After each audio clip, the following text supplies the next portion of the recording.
Hello, everybody. Welcome to Menorca Consciousness Group. Thank you for joining us. We've been inspired to put another live on tonight. We're going to be talking about ascension, different aspects of ascension. Then we'll be doing a question and answer, or we can do the question and answer during, and then we're going to be doing some readings. Psychic, spiritual, channeling, I don't know what it'll be, but just want to say a lovely warm welcome to everybody who's joining us. We was going to go on at 7:30, but we decided we'd come on early for some reason. Just make a couple of adjustments, if that's okay. So, just want to talk about one or two events, what's coming up. Hello, Lars. Is it Lars? Lars Brocky. Hello. Thanks for joining us. I hope it's Lars. Lars Brocky. Thanks for joining us anyway.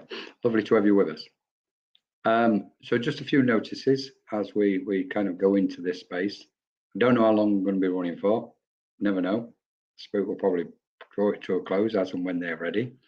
So the idea is to sit back, get yourself a drink, cup of tea, coffee, whatever you're doing. Hello, Sue. Thanks for joining us. Laura. I thought it was Laura rather than Laura. Anyway, good. That's better. Brilliant stuff. So yeah, just relax, enjoy it, sit back. We're going to be discussing, like we said, the ascension, question and answers, and also some readings at some point. But just a few notices, what we've got, some of the things we've got coming up on Menorca Consciousness Group and on Ethereal Virtual Center, as you can see in the scrolling reels. We have a lot of things going on both Menorca Consciousness and Ethereal Virtual Center. Sorry, I've got Spirit with me and they're already like, they're in and they just want to start talking. Okay. So Menorca Consciousness Group, we're finishing off some things, but we've got for the year, but we've got lots of stuff on still coming up before Christmas. So please check out our Facebook page if you wish, if you want to see what's coming up. We do have potentially three new trance courses, trance channeling courses starting in January. One will be trance healing, trance mediumship, and the other will be trance and trance channeling. Of course, we've got the Egypt event coming up in April, so we'll be doing more work on that. Also, before Christmas, we've got the lovely Lizzie Anson. We're going to be doing a live stream with Lizzie next Sunday at 5 p.m. UK, etc. So these will all be out. You'll see them on the screen as we're doing. So I'm just going to say hello to everybody. Hi, Yasmin. Hello, Yasmin. Yasmin, looks like Egypt is on. I thought you might want to know that bit. Melissa, hi Melissa, thank you so much for joining us. I hope you're okay. Debbie Pittman, hello Debbie. And Karen Berry, thank you all for joining us. Shaz, hi Shaz, hope you're doing well. Kathy Grange, hi Kathy. Alison, lovely to have you with us, Alison. Thanks for joining us. This is a very strange thing, going through the names and saying hello to everybody. Rach Dunn, I presume. Hello, what's that? Well, hello, sir. Rachel, I should imagine that's Rachel. Hi, Rachel. Oh, it's Raven. Forgot my name is different here. Right then. Yay, finally, whoopee, says Yasmin. Brilliant stuff. Thank you so much for joining us. It's amazing. And Sal, hi Sal, thanks for joining us. So yes, and Tani, what a beautiful name, isn't it? Tani. Lovely to have you all with us. And Carrie, looks like Carrie Dutton. Hi Carrie, thank you. So, and Christine, wow, thank you. Don't know what to say about you guys joining us. So the idea, just relax, sit back, get yourself a drink. And good evening everyone. Hi Carrie, Corey, and Kathy Grange. Hello Kathy. So get yourself a drink, sit back, relax. Hi Patrick, lovely to see you. Have you got the keys with you for that bus? You're going to end up owning a full depot, I think, Patrick. You'll need a fleet at this rate. Anyway, so we're going to be doing a bit of a talk, or somebody is, on ascension. Then we're going to do a question and answer, or you can ask your questions during, and then we're going to be doing some readings. So let's get started with the ascension, because a lot of people, it's on everybody's mouth and on everybody's lips at the minute. So I really didn't know what the title was going to be. Spirit literally put it in. Hello, Sue. Thanks for joining us. Lovely to have you with us, Sue Townsend. The Ascension. Now then, and different aspects. So we're just going to be talking about it a little bit. Of course, it's taking place. Of course, the Ascension is real. That's the first thing. It is happening. And we know humanity is literally the consciousness is ascending through what we can say frequencies and vibrations, what some refer to as the higher vibrations, so to speak. Okay, but I kind of want to, I've got inspired by Spirit to go into it a little bit more in depth, if that's okay, and look at some of the maybe details behind the layers, because it's okay saying there's an ascension taking place. What does it mean? Well, it means all of us, humanity as a whole, collectively is ascending. It might not appear that way. And to some people in the world, they'll probably say there's no chance that's happening because of what's taking place in their part of the world and some of the destruction and disasters and everything what they're going through. When we see through that, clearly we can see that the light is shining. How is the light is shining? Well, the light can only come through if we ascend to reach up to touch it, so to speak. We send our consciousness up to it. But regarding the ascension, there's so many aspects what's taking place in relationship to it. Okay, so how does it work? So basically, our consciousness, and it's going to be interesting because our consciousness, which is different from our awareness. Awareness, we can safely say, is infinite. Our consciousness is a thing what moves through, for some people would say they move through timelines. The consciousness rides what's called the continuum. Okay, it's constantly riding waves and vibrations and frequencies. And what I mean by that is if we imagine ourselves as a spiral of energy, huge swirling mass of energy, our consciousness is riding those frequencies and waves of that spiral. And we're at a point in time now, a point of evolution, where the cosmos is, and it is a cosmic event, the cosmos is emitting light rays, and those light rays are affecting this planet. And of course, we're here in a physical vehicle, physical body, and we're feeling the effects of those cosmic rays, particles, atoms of light. And recently what's taken place is a significant wave has swept through the air. Okay, and as that wave has swept through, we get affected by it physically, mentally, emotionally, energetically, and on all our other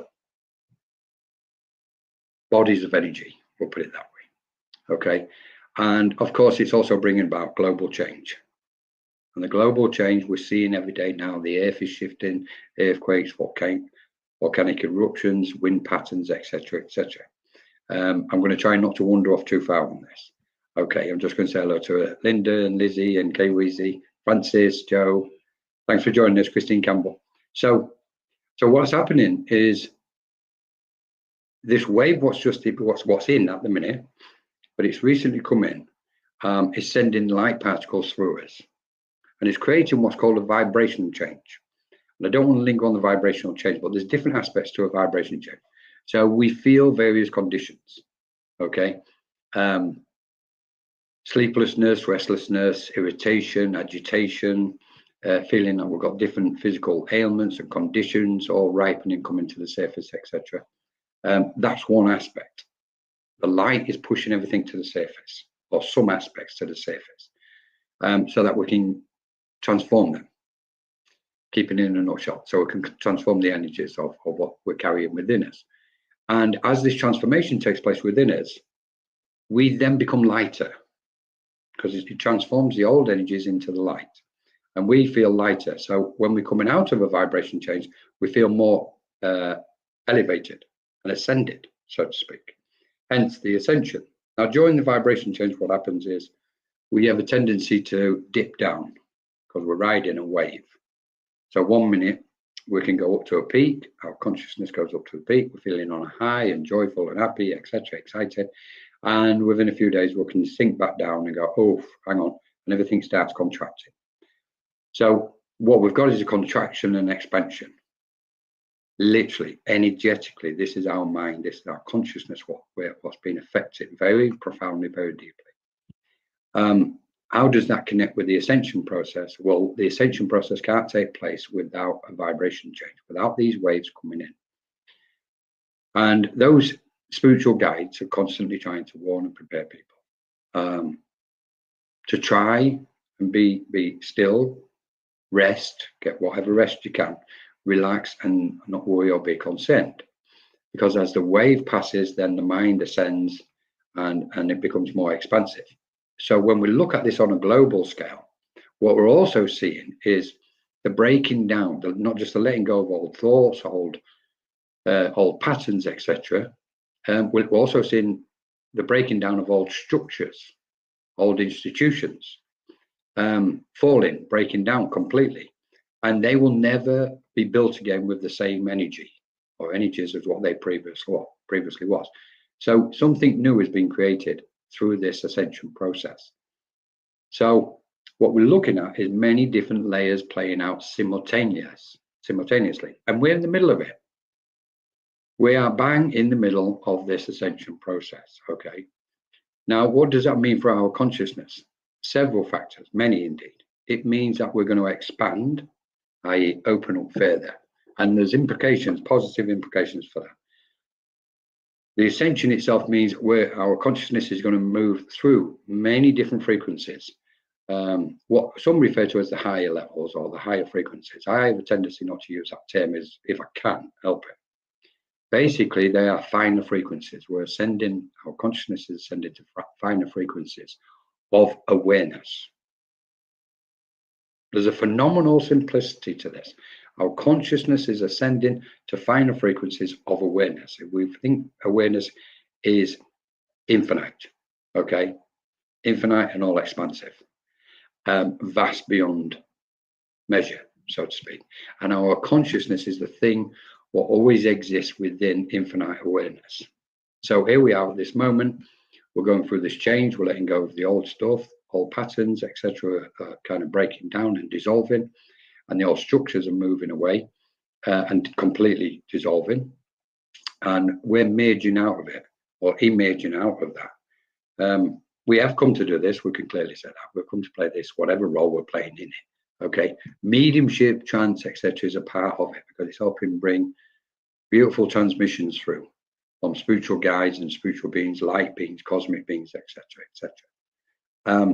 And then, of course, we're in this ascension process. We're also expanding our consciousness into the awareness of multidimensional realms and all these wonderful planes of existence beyond the physical. It doesn't just contain the physical. When we're looking at the planetary system, that's physical as we understand it. But this expansion and this ascension is taking us way beyond those things, way beyond. So, spirit, those guides in the light, obviously, in the most beautiful, magical way, are coming around everybody and helping and inspire each one of us in the most wonderful way to help us navigate these waters of ascension, so to speak. Okay. And as we try to navigate them, it's important we start coming together. It really is. I think most people have had enough what's going on this planet at the minute anyway. But it'll only stop when we stop. It'll only stop when our light and the ascension within us takes place, so that we can start breaking those barriers down between humanity and start coming together as a so-called collective, or the oneness can grow and expand further and further. Okay. So what we're looking at as far as the ascension process is concerned is different areas of our life and our existence has been affected. It's also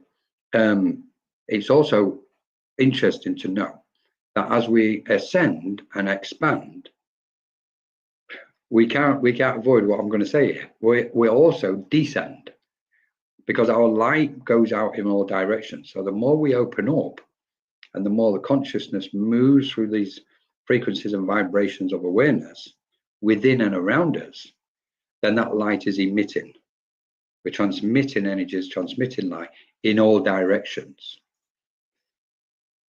So where does that leave us? Because if it's going in all directions, it's going to the lower realms, what we can say to lower frequencies. That light is spreading into the lower frequencies. So we can liken it in this way. We may, in a physical form, be existing on lower frequencies. So we're bringing the light in, or the light is coming on, whichever way we look at it. But because we are light itself, we've entered a density of existence. And we expand and ascend and open up. And as we expand and ascend and start channeling the light and transmitting that light, it's going to go into the further down into those other densities, what we in a linear term think and believe is below us. Okay. And that's disturbing any energies down there. So we've got the lower frequencies being affected. We've got our own internal frequencies and energies being affected on all levels, mentally, emotionally, of the lot. You all know the list anyway by now. And at the same time, we're expanding and ascending to those wonderful, beautiful frequencies and emanations of light and communicating with light beings now. This is all part of the ascension process. I know there's talk about moving into the 3D, from the 3D to the 5D. Okay, the 4th D is the important bit. Okay, because this is where the cleansing and clearing, etc., is taking place. As we're ascending, we're shifting, we're moving everything off us, i.e., we're transforming the energy. Karma is also connected into this process. We can't dismiss karma, cause and effect. Okay, and we know the more the light shines within us, the more we're changing our karmic cycle. We're clearing the old karmic cycles to the point where I believe we're still creating karma, because what we do today is going to have an effect on tomorrow. That's karma in its most basic form. And karma is very exceptionally positive. It's not all doom and gloom and bad. It's exceptionally positive, okay, and it's pure. It's in its own form. It's pure, because it's evolution itself, so to speak. Okay. So then, what does it mean for humanity? This ascension. What does it mean for the earth and humanity? Because this is a big question for a lot of people, I know. From my understanding, we're moving to a completely new spectrum of awareness. Interesting, isn't it? A new spectrum of awareness. So it's like, hang on, we're only just getting familiar with this spectrum, so to speak. Okay. If we look at this spectrum, what we've been operating on, and the 7 frequencies or 7 planes, if you like, or 7 waves of the electromagnetic spectrum, from the red, i.e. the infrared, the base energies, through to those central middle aspects of the heart, the where we start going into the X-ray up towards the ultraviolet frequencies, literally going through the green to the blue, indigo and purple, etc. This is where we're kind of clearing everything on all these vibrations. Okay, they are connected to the chakras. There's absolutely no way about it.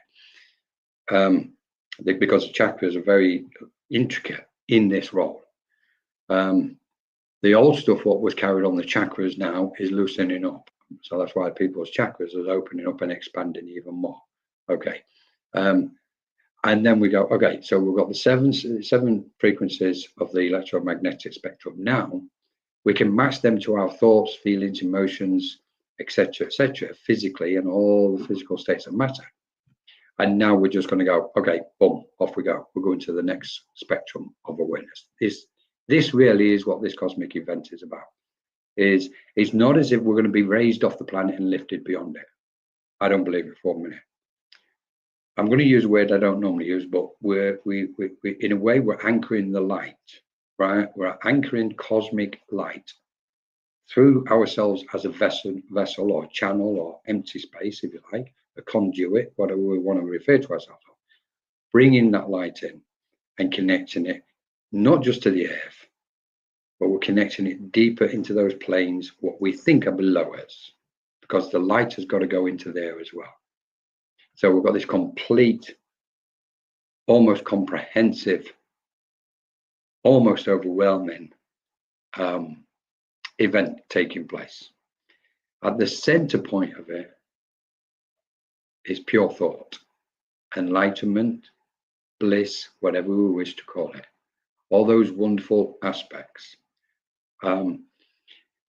So the more we offload and when the more we transform our energies, then the closer we get to that pure light within ourselves, that pure consciousness, if you like, of who we are. And we start living by our conscience. Most of our problems have come because we've been living away from our conscience. That's what tells us the difference between right and wrong. And then we move into that stage where when we're looking at the ascension again, an aspect of the ascension process is deeply connected to duality, which gives us this divide and division what we've got within ourselves and on the planet. That duality, what says, one side is right, the other side is wrong. And it's like, we're moving past that now. Duality is being cancelled out. Because eventually humanity must come to the realization that there's only oneness, what can be true to reality itself. Divide and division leads to separation. And clearly we can see all the signs, especially in the spiritual space, of people coming together, and that division is dissolving.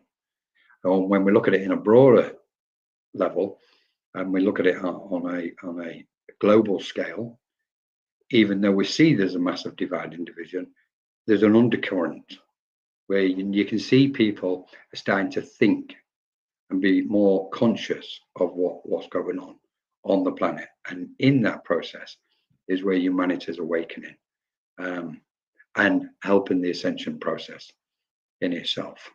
So anyway, I just wanted to briefly cover those areas. I know there was a couple of comments and things coming on, so I'm just going to try and, so I want to say hello to everybody who's just joined us. Thank you so much for joining us. There was a comment earlier, I think, if I can find it. Karen Berry, fascinating. Life often feels like a roller coaster recently, and I've been drawn to rest, but I felt guilty doing that. I need to cough, I'm sorry, before I answer this. Just need to mute myself. Hi, Karen, thanks for joining us. This is a really good point, because let's put it in perspective. It's funny you mentioning feeling guilty about having a rest, isn't it? I mean, what a ridiculous state we've got ourselves into. Absolutely ridiculous state. Going on a guilt trip just because we're so tired, and if we rest, we feel that it's incorrect. Okay, so dissolve the guilt, Karen, and I'm not going to be, hopefully I'm not going to come across as condescending. So please forgive me if I do. Get rid of the guilt. It's really important. Most spiritual guides, and I'm saying spiritual guides and I'm saying beings of light, because that's what they all are constantly now at the point inviting us, almost pushing us to rest, because they're seeing, if we look at life from their perspective, they're seeing the hues, the colors, the vibrations, not just around us but within us. They've got the clarity of vision and clarity of consciousness to see through us, so they can see each one of us as individuals and what's required and the effect what our life is having on us as individuals. And one of the big things what they're saying, what they're seeing, is the need for rest. So recently, and they've been pushing this recently, and what they're saying is, look, regardless of anything, just press the pause button. Especially now there's a waving at the moment and there's a big vibration change happening. Press the pause button. Just rest, be still. Okay? Half an hour on the sofa, anything, doesn't matter. Just rest and let the energy come back up. Just let it kind of almost replenish itself. Okay? The roller coaster aspect is, it's clear now, we can say, I mean, I've been studying waves of energy for 30 years now. Oh, I'm pleased. Thank you, Karen. Yeah, for so long, I've been studying these waves, cosmic waves coming in. Of course, it affected by them as well. That's what made me kind of start studying them. And it is, in its most basic form, we can say, it is like a roller coaster. And stillness is the most wonderful thing what helps us. Because when a wave comes in and it feels too heavy and too dense and we're too tired or fatigued, we just need to try and find that stillness within us. Because in that stillness, it's almost like going into the neutral space. And we're not moving left or right, backwards and forwards. It's like we're just going into that still, quiet zone within us. And everything can just wash over us until the wave has passed. What's meant to ripen and come to the surface will do. So the roller coaster is constant now. Previously, we was looking at waves coming in every 2 years, big waves, cosmic waves. They would come in every 2 years. This was 30 years ago. And then studying them and noticed and feeling the effects when they was coming in, I noticed that gap between the waves, between each oscillation, so to speak, was getting shorter. The frequency of them was speeding up. And that's what we've got at the moment. We know we've got an acceleration process taking place energetically on the planet. And we're talking about light. Everything is light. So there's an acceleration of light. And that's where we're seeing the quickening. That's where more and more people, somebody is awakening every day, spiritually speaking. Well, the roller coaster is connected intricately to the cosmic waves. Funny enough, we had this conversation, I think it was yesterday, and we can safely say now what's happening is previously 2 years, then it was down to 18 months when a big wave came in, then it was down to like 12 months, then 9 months. So these waves are coming more constant. So 15 years ago, it'd probably been about 18 months. 10 years ago, it was down to 12 months or something. And now where we are currently, there's no question about it. It's like we've been standing at the beach watching this tide come in, and the tide represents cosmic tide, the cosmic ocean, and it's coming in. And definitely now we're standing at the beach, and the water's rising up our legs. Some people can literally say, "Well, I'm already swimming in it." You know where you are in relation to it. Everybody, I would say that's for everybody to think where they are themselves. And then the question is, and somebody brought this up last night, which was interesting. Do we learn to surf do we learn to surf these waves? It's such a beautiful question, because trying to get on a surfboard at the beginning, everybody's going to fall off. Nobody's the expert. Okay, sorry for laughing. So it's like, okay, until we've gained our balance, i.e., until we adjust to the energies and frequencies what's in, we're not going to get that what's called balance. It's a state of equilibrium, or we can call it alignment. Okay. As the waves come in, like this roller coaster, what you described, as the waves are coming in, there's a constant readjustment and realigning taking place. And when I say realigning or an alignment, we can say, if we imagine the chakras in an aligned state, okay, and a wave comes in and the chakras get affected. Okay, and then the energy what's on those chakras, or what's carried within the vacuum of the chakras, the energy gets shifted, it gets interfered with, and the energy within our chakras contains old suppressed thoughts, emotions, etc., old energies. Okay, so the wave comes in, it connects with a chakra in that vacuum of space, where we're carrying things. It then alters and shifts some of that energy, and that's why we can say that word shift of human consciousness is happening. There's a shift of human consciousness. It's because there's a shift going on within the very core of our being. Okay, so this ride in the waves, you may be swimming, you might just be ankle deep. One thing is a fact. I've always believed this. One thing is a fact. No one in this planet is going to avoid this tide. No one. There's no high ground where people can escape to and be saved and rescued and unaffected. Ain't gonna happen. This is a cosmic tide, and it is like a flood, and it is covering the planet and the rest of the universe and galaxy and cosmos. So any human being, respectfully, every human being is going to be affected, or already is being affected by this change. So even the people what are not what we call awakened yet, respectfully, they're slowly awakening. There's an effect going on within that, and something will give, like it gives to all of us, there's a click, or there's a big explosion, whichever, waking in your bed, and then ping. So that makes so much sense. I have so many old memories popping up from seemingly nowhere. Karen, you know what? I'm so pleased you've just put those words in. This applies to everybody watching at the minute, and everybody around the world. What happens is when the wave comes in, and we've got to keep hold of that word ascension. And remember, it's still kind of we're ascending. So when the wave sweeps in, and it connects and creates that shift within us, it's hitting the old energies, what we've stored there, and they've become these like dense, heavy stuff inside us. And like everything else, sometimes we don't know we're carrying something until it's left our shoulders, and we feel relieved and lighter. Okay. So as these light waves affect that, what we're carrying within and around our space, including obviously our auric field, because there's so much to the auric field, it's phenomenal. Okay. And there's so much activity and things and aspects going on with the aura. It's not fully understood yet. We won't fully understand the auric field until we get into the 4th, 5th, 7th dimension of understanding.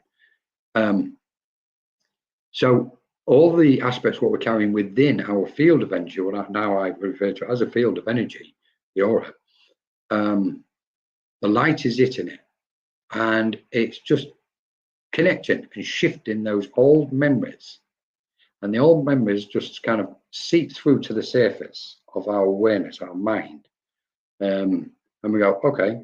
I was in conversation today, literally today, Karen, with somebody who said, I've been thinking about old memories, and I haven't got a clue where they're gone. I've totally forgot all about them. I don't know why they've just all of a sudden appeared to me. And that was today, Karen.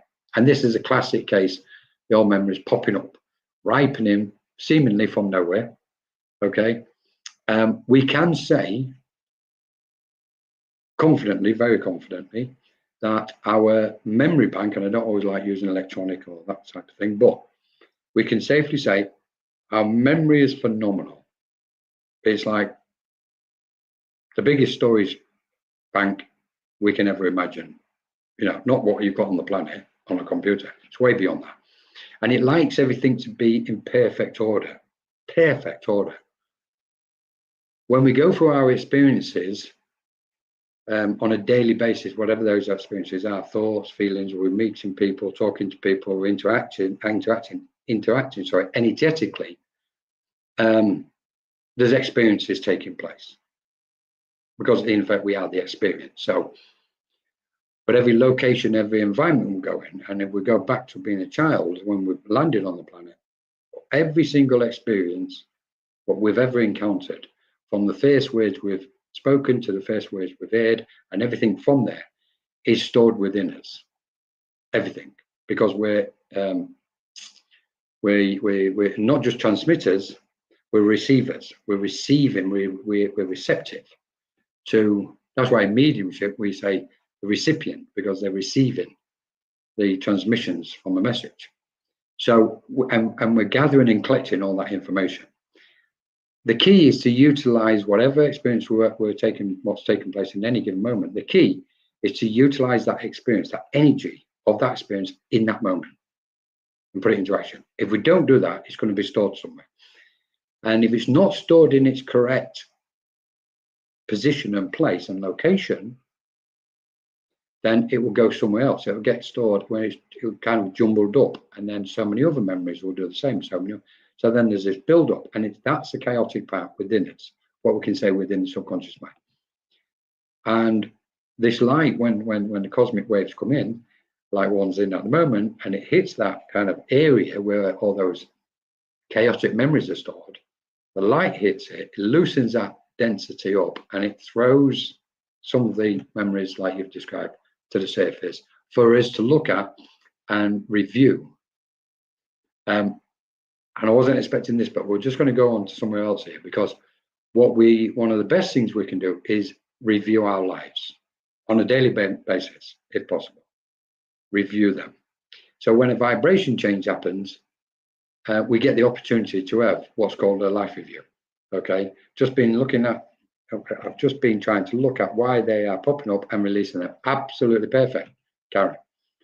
Draw them to you, let your light transform them. Because, not yourself, Karen, I'm going to make a reference here, which might be beneficial to some people. We've been born into a system where anything we don't like, we've pushed it away from us. And what's happened is that's diminished our light. I don't want to see it. I don't want to hear it. Okay, well, it's already happened. So we've taken it on board and we just put it inside us. We are transformers of energy. We are cosmic transformers. Absolutely no question about it. And as transformers, what we can do, every experience we experience, we can draw that energy, the energies from that experience towards us. So we turn our light up, draw the energy towards us, and that experience, the energy of that experience gets transformed, gets transmutated, or whatever we want to call it, and turned into light. So we have a tendency to go through a very painful scenario. We wait till everything gets bad, it builds up, and then it kind of comes to the surface, and then we can have an outburst or we can have tears, and it's very painful. It doesn't have to be that way. It's only doing that because it's got to come out. It's got to, that energy's got to be transformed. We can't carry it because, in essence, in order to serve the purpose for the ascension, what's taking place at the minute, we need to be empty vessels. By being empty vessels or empty channels, we can channel the light in its purest form and be of most benefit to all the beings. When we go through this sort of painful process, it's only because we didn't do anything in the first place about the experience, the energy of the experience. So we're coming to the point now where intuition is starting to come to the fore. And for many people now, we are intuitively working with the energy, what's present in any given moment. And therefore, we're utilizing that energy, which means we're no longer storing it. So we as energy comes in, we transform it, we utilize it, we put it into action, and we're not carrying it. It means one thing: we remain empty channels. So interesting stuff. I'm pleased you brought that one up, Karen. I wasn't expecting that. Thank you so much. Sarkar, love you been feeling this for so long. What's your thoughts on the higher chakras? So Soul Star and above. Thank you. Sal, there's lots of beautiful fancy words in there. Okay, let's have a look at this one. What's your thoughts on the higher chakras? Oh, there's a temptation there. Let me just. I'm going to bring the guides in a bit closer, if that's all right. I'm going to open up a bit more. Sorry, I need to cough again because I feel like some of this should be answered as best as it can with the best wisdom we can find. So, what's your thoughts on the higher chakras? So, I would say this, Al, that we need to bear in mind fanciful words.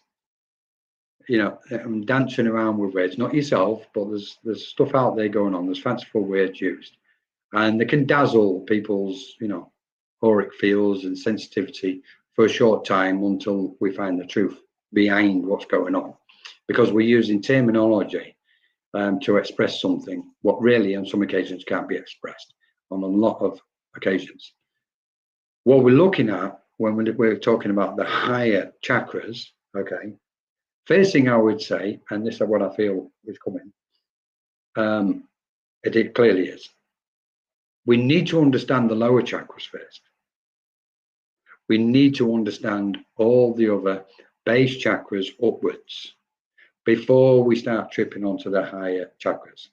With the world, what we've lived in has given us, especially in the West, given us this opportunity to everything has been on hand. We can just go online and order something, etc. It's like snap our fingers and it's there. And we easily, I've got that now, I want something else, got that, I want something else. So the first thing what the guides are saying is, first, it's fundamental that we understand the 7 basic chakras. Okay, that from understanding those chakras, and I'm just going to pause because I want me to point this out, Sal. there's still many minds do not understand what a chakra is. They've got the shallow surface understanding of a chakra. So it's important that we go deeper and deeper. Now, we could take you in there to understand, or to give, more reference to what a chakra actually is. But they're pausing me from doing that. Colin wants to do it, but they're going, no, you can't, Colin. So what they're saying is, first learn to understand what a chakra is in its center point as best as the mind can do, or as best as the individual consciousness can understand what a chakra is. Okay, because there's so much more to it than what's commonly believed. First thing, and then when we start looking at what will, as you beautifully referred to as the higher chakras, and even so the soul star and above. Okay, now then, we've then got to understand what the soul is, and why are we referencing something as a soul star? Because, and I'm not knocking you, so I wouldn't do that to anybody, but this is about understanding what we're talking about in its pure form. So let's bring it back one step to the soul. First off, what is the soul? Each one of us as an individual have an image or a visual or understanding or thought of what the soul is. Okay. The second question is, does the soul exist? Is there a soul? Are we just giving a term to something we don't fully understand yet? We're in the thought that the soul might be, and this is where my thinking is, the soul might be the purest part of us as a being of infinite awareness. Okay, so it's like, what is the soul? So then we go, okay, the higher chakras and the soul star. When we narrow it down slightly, they get me to kind of draw it back down a little bit. We can say, okay, let's look at the 7 basic chakras. We know within that space of the 7 basic chakras, there are more chakras. Not just 1 or 2, a multitude, okay? But when we're talking about the 7 basic ones, and then we go to the one just slightly above the crown chakra, and that's when we start ascending and going through what we refer to as the higher chakras, soul star, etc., etc. Now then, what I can say is this: one of the best ways to understand this, Sal, is, this is interesting. I wasn't expecting this. One of the better ways to understand this is to imagine and understand that each chakra within us generates a body, an energetic body or field of energy, what we can refer to as another body. So let's say our heart center, so to speak, our heart chakra, its multitude of energies, what's in that space, actually, if we could see it from a distance, we would see it as a body of energy. It's only when we zoom in and lower our frequency of consciousness, come down those planes of awareness, that we then go, okay, I've got a chakra at my heart center. Okay, we zoom back out, we start seeing the bigger picture of that chakra at the heart center, and we start seeing the flowing energy in all directions. If you like, the spiral or the wheel, what's referred to in Sanskrit and Hinduism and Buddhism. Okay, and then we start seeing something else. We start seeing thoughts and emotions what are connected specifically to the heart center, okay, or the heart chakra. And then those thoughts and feelings are not just of this earth plane, they're not just the vibrations and frequencies of thought and feelings at our heart from our experiences on this earth plane. They come from an infinite number of lifetimes and incarnations, if you like, previous incarnations. What we as a being of awareness have experienced. So there's so much, and we're only just kind of moving just a bit further below the surface when we're talking about this stuff. Okay, so you asked me my thoughts. Sal, Okay, let's have a look. Oh, sorry, I just want to finish that a little bit. If I may. Can you find it again? Sorry. Let's have a look, see if we can bring that back up. Soul Star. Okay. So when we're talking about the higher chakras in the soul star, what we then can say is if the heart center has a body, so does the throat, so does the solar plexus or the sacral center. Okay. Each one has a body of energy, and each body of energy, and I hope everybody likes this bit, each body of energy also has a chakra system. So I think we should take a moment to think what has been said. So if we say each chakra, what we're aware of, the seven, let's say the seven basic ones, each one of those chakras creates a field of energy, what we can call a body of energy. And that body of energy also has a chakra system. Now, what we're looking at here is a multiplication of energies and chakras taking place. We know we've got a minimum basic 7, and I'm aware of more, but I'm not going to get fancy and start showing off. Okay, there are more, but I'd just like to stick to the 7 for a minute. Those 7 can be multiplied by another 7, which gives us what? 49, is it? 49 chakras. Okay. So then what we're looking at is a minimum of 7 bodies of energy. Each one, or as a part of each one, vibrating finer and purer than the last one. So and we're back to the ascension, in an ascending fashion. So if you imagine right now, and I know this is coming across a bit too, it's not coming across as soft as I like it. When we look at the concept of 7 chakras, then 7 bodies, and the 7 bodies having 7 chakras, a chakra system, in an ascending order, then where does that leave us or lead us? It's because it leads us somewhere, and it leads us to to a certain point, which is the one you're referring to, the soul star and the ones above. So, okay. But I think there's wisdom in understanding the different frequencies in order to get to those other ones, because we can skip to the other ones. Okay, like an ascension, like when we're channeling, we can just go, okay, I'm just going to go to a frequency of my higher self. I'm going to close my eyes and I'm going to start channeling. What's coming, what's been transmitted, where's it coming from? Well, it's coming from a purer or higher frequency of our self.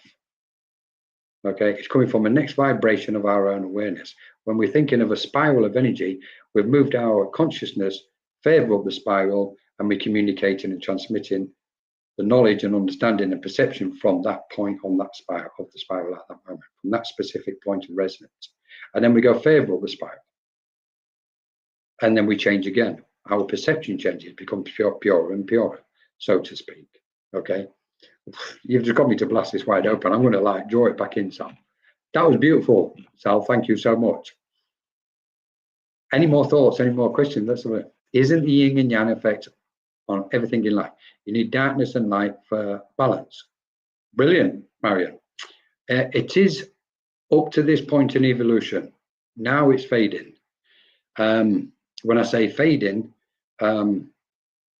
first I would balance.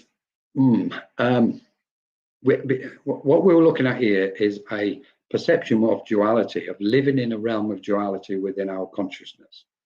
Okay, when we think of the yin and yang, dark and light, left and right, up and down, etc., all these like linear aspects. Okay, and I agree with it, and I agree with what he's saying.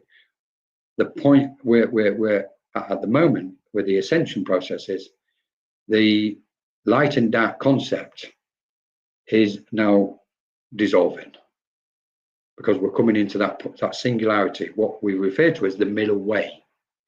In Buddhism, we refer to it as the middle way, but for me, it's always been the middle way, that center point where there's not just the left and right, there's every other direction around us as well. Our perception, as far as this point of evolution, up to this point of evolution, has been based on recognized aspects according to the yin and yang system, if you like. When we look at balance and we dive into that word and we try and find balance, I can guarantee you, you will not find it. No, nobody will find balance. It's a word what now is going to be gone. The closest we can get to is equilibrium, because we know as something comes in, when an energy is placed somewhere, we say, well, that was going to create an imbalance, or it will bring something into balance. In effect, there's motion. There's always motion. So what we're looking at is a state of equilibrium rather than balance. I'm playing with words, but I always swap balance for equilibrium. Equilibrium is the best thing. But I get what you're saying. We can, just to open this up a little bit more, if you like, we know everything is just not black and white as such, as in darkness and light. There's all the grey areas we're talking about. And this then, when we start looking at the yin and yang and left and right, up and down, etc., what we're looking at is and I'm not saying you're doing this, there's almost a limited expanse on our consciousness by doing that. And we need to push those or dissolve those barriers, those self-imposed limitations, which the awakening is doing and the ascension is doing, and because the ascension is causing the expansion. So therefore, we're expanding beyond duality. Because when we're thinking about darkness and light, we've got to also think, well, there's a phenomenal amount of frequencies in between, both of them. So it's not as black and white as what we always thought it was. And even though I agree completely where you're coming from, Marion, if this all makes sense, what we're looking at is a spectrum where our awareness can perceive and understand all the different wavelengths, frequencies, and vibrations of a spectrum in any given moment about anything we're experiencing. Whether it's a conversation with someone like this conversation and looking at different frequencies of what's been spoken here, to if we do an action tomorrow and we go somewhere, travel somewhere, whatever, there's a massive frequencies connecting to that. And so the light and dark previously gave us that cut and dry situation. Now what we've got is a total myriad of not complexities, but what are seemingly and appears to be complex energy systems playing out, and it's not. There's a phenomenal simplicity to everything what's playing out if we've got the clarity of awareness and we're vibrating at a certain frequency and resonance on our own spiral of truth, with those beings of light working with us and guiding and leading us to understand what's going on. So that unified aspect now is coming into play. So from where we are with the yin and yang, we're getting closer. And I was going to say this earlier, and you've prompted it, Marianne. We're getting close to, we're getting very close to the point what's called 0 point, where both sides, right and wrong, left and right, whatever you want to call it, are coming together, and we're reaching what's called a 0 point, bang in the middle. Okay, and when we reach 0 point, both sides are going to be cancelled out, right and wrong, left and right, darkness and light, and so on, divide, division, all the separation. That's all going to be totally dissolved. And what's going to be born out of 0 point is oneness, if that makes sense. So I hope that helps without opening it up a bit further. Does your light energy become weaker when you are at an old age? No, is the straight answer. What happens is this. Wow. So does your light energy become weaker when you are at an old age? Even though the body, i.e. the physical particles and atoms, can slow down and become denser, the actual light of being doesn't always have to be affected. Now, in some cases it is, because the mind start drawing in. We're getting close here when you're almost touching the point on the journey to transition from this world to the other. What happens is the light gets gathered. It starts gathering itself. into its heart or the brain, whichever one people believe in. Okay, so it starts withdrawing, it comes in. Okay, and it doesn't mean that it's weaker. It basically is just preparing at some point to take a transition. And we've got to understand, really, from the moment we're born on the planet, we think we're going to reach a peak in our physical energetic state, and then it's going to weaken. It's not always the case.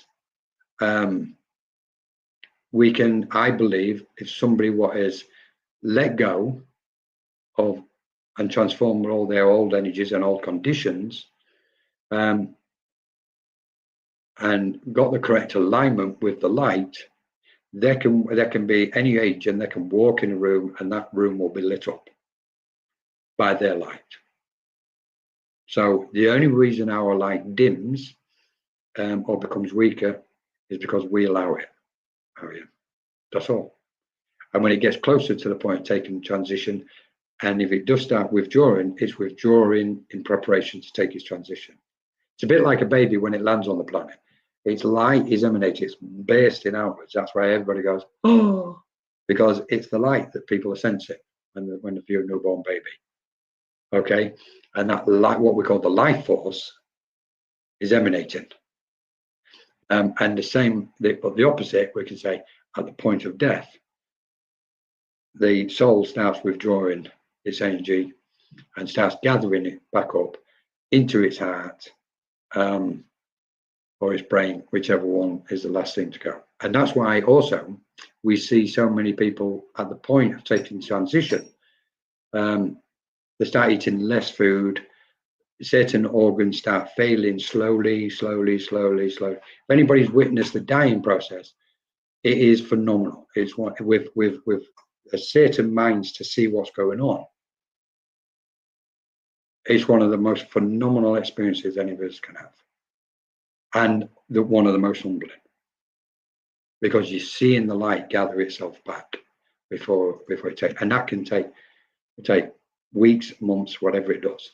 And slowly the organs start failing. It's because the life force, the light, is withdrawn from there because it needs to keep the last thing going on a physical level. And then once it steps back, once the light is stepped back, that light is still present, emanating without a physical condition. At that point, when we say it's taking the transition, the soul has literally just come out of the body, or the mind or the consciousness has just slipped out away from the body. Interesting, we may as well put this one in. During the dying process, and I know you didn't ask about this, but during the dying process, okay, that light can still come back in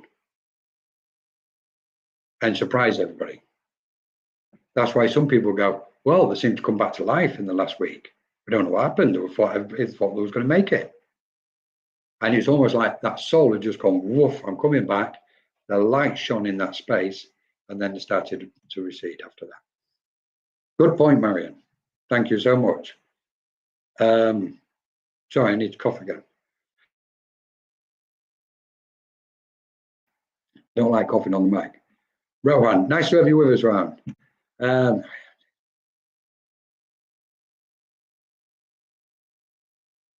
Well, I don't know what to say to that, Rohan. None of us can do this. I can't be sitting here without you sitting there. None of us can. This ridiculous sense that I'm an island unto my own is also thankfully going as well. We are each other. There's absolutely no way. We are each other.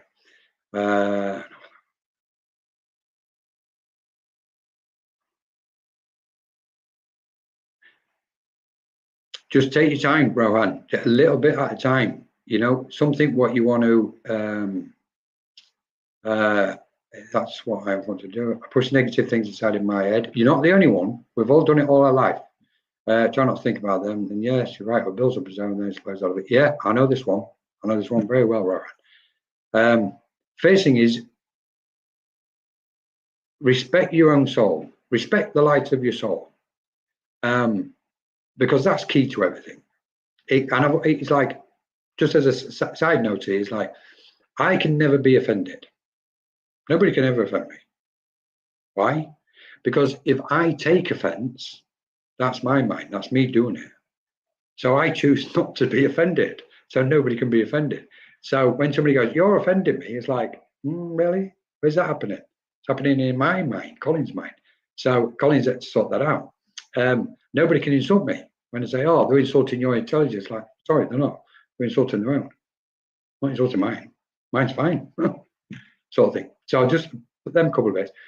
I get pushing the negative aspects away because this is what we do.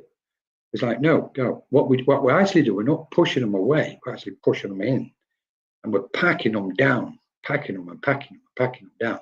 And then the energy comes exactly what he said, and then boof, and it comes out in the wrong way. So it's easy for me to say, be gentle with yourself, Rowan. Okay.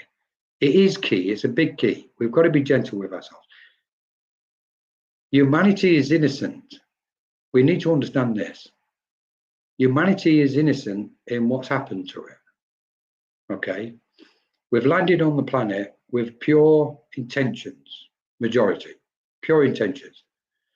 We've gone through childhood, hopefully most people, laughing, joking, playing with our friends innocently. Everything's free and life and spacious, okay? And then we're met by these earthly conditions, what's been imposed upon us, okay? And then we start thinking in a certain way. Got to do this, got to do that. And for a guy, it's extremely difficult. Thankfully, there's a lot of women's circles and a lot of women's healing and retreats, all this lot's going on at the minute. But also it's going to start coming over to the guys, because guys end up suppressing it. With respect to the females, women know how to cry, and they know there's a benefit to crying. Guys are not taught to cry, okay, because it's a release. It's like, no, because the male aspect has got this, like, they've been in this pride has been kind of brought to the surface. You've got to be proud. You don't cry. You can't be. If you're not a man, you're going to cry, and all that absolute trash. Okay. So you go, okay, where am I? All right, though. So there's an innocence to us, and then what we're going to do is try and get close to our conscience and go, right, what's the difference between right and wrong? I need to bring my conscience up more to the surface. Then we can start managing things a lot better and be gentle with yourself. Everybody's got to be gentle with themselves and go, right, I'm not going to try and deal with everything all at once. And I'm not saying it's impossible, because there's rare occasions certain minds can take that. But most generally, we can just go, right, hang on, there's an issue here. Let me, that one's come up, I'm going to deal with that. And turn your light up and draw that issue to your light within yourself. It's like, come on then, I'm going to do it. And I can guarantee you, in the small one, don't pick a big one, just take your time with the small ones. Closing our eyes, turning our light up, imagine our lights really shining, that issue's coming towards us, and we go, come on, I need to sort you. I need to transform you as an energy. It will run away from you because it don't want to be dealt with, because you've sussed it, you found it out. And you go, no, no, no, come on, you need to come here. We need to get on. We need to transform each other, because you need to be dissolved, and I need to expand and grow. And there's an alchemy in that. When two energies come together, whether it's negative or positive, transformation takes place. And whether there's tears or an outbreak, whatever it is, at least the transformation taking place. And you go, well, whew, okay, I feel lighter for that. And then the next day or next week, pick another one. And go, right, I need that issue. That I'm carrying that from child. I'm carrying that point. Somebody said this to me. Somebody did that to me. And it's like, right, let me bring it up. Let me bring it. And that heavy load, what you're carrying, Rowan, gradually gets lighter. Don't beat yourself up. Whatever you do, nobody should be beating themselves up. You know, we're stunning, phenomenal beings of light. I can't express it enough. And this is fact. We're probably the most beautiful, magical energy in existence. And some people go, Colin, you can't say that. Yeah, I can. I am. We are. Because we are existence itself. We are the cosmos itself. We can't say, oh, that's beautiful out there, and think, I've got all these problems in here. It's wrong. Why should we do that to ourselves? And the light of our soul is coming up now and going, no, no, come on. There's a pure thing going on inside you. Let it shine. let it shine.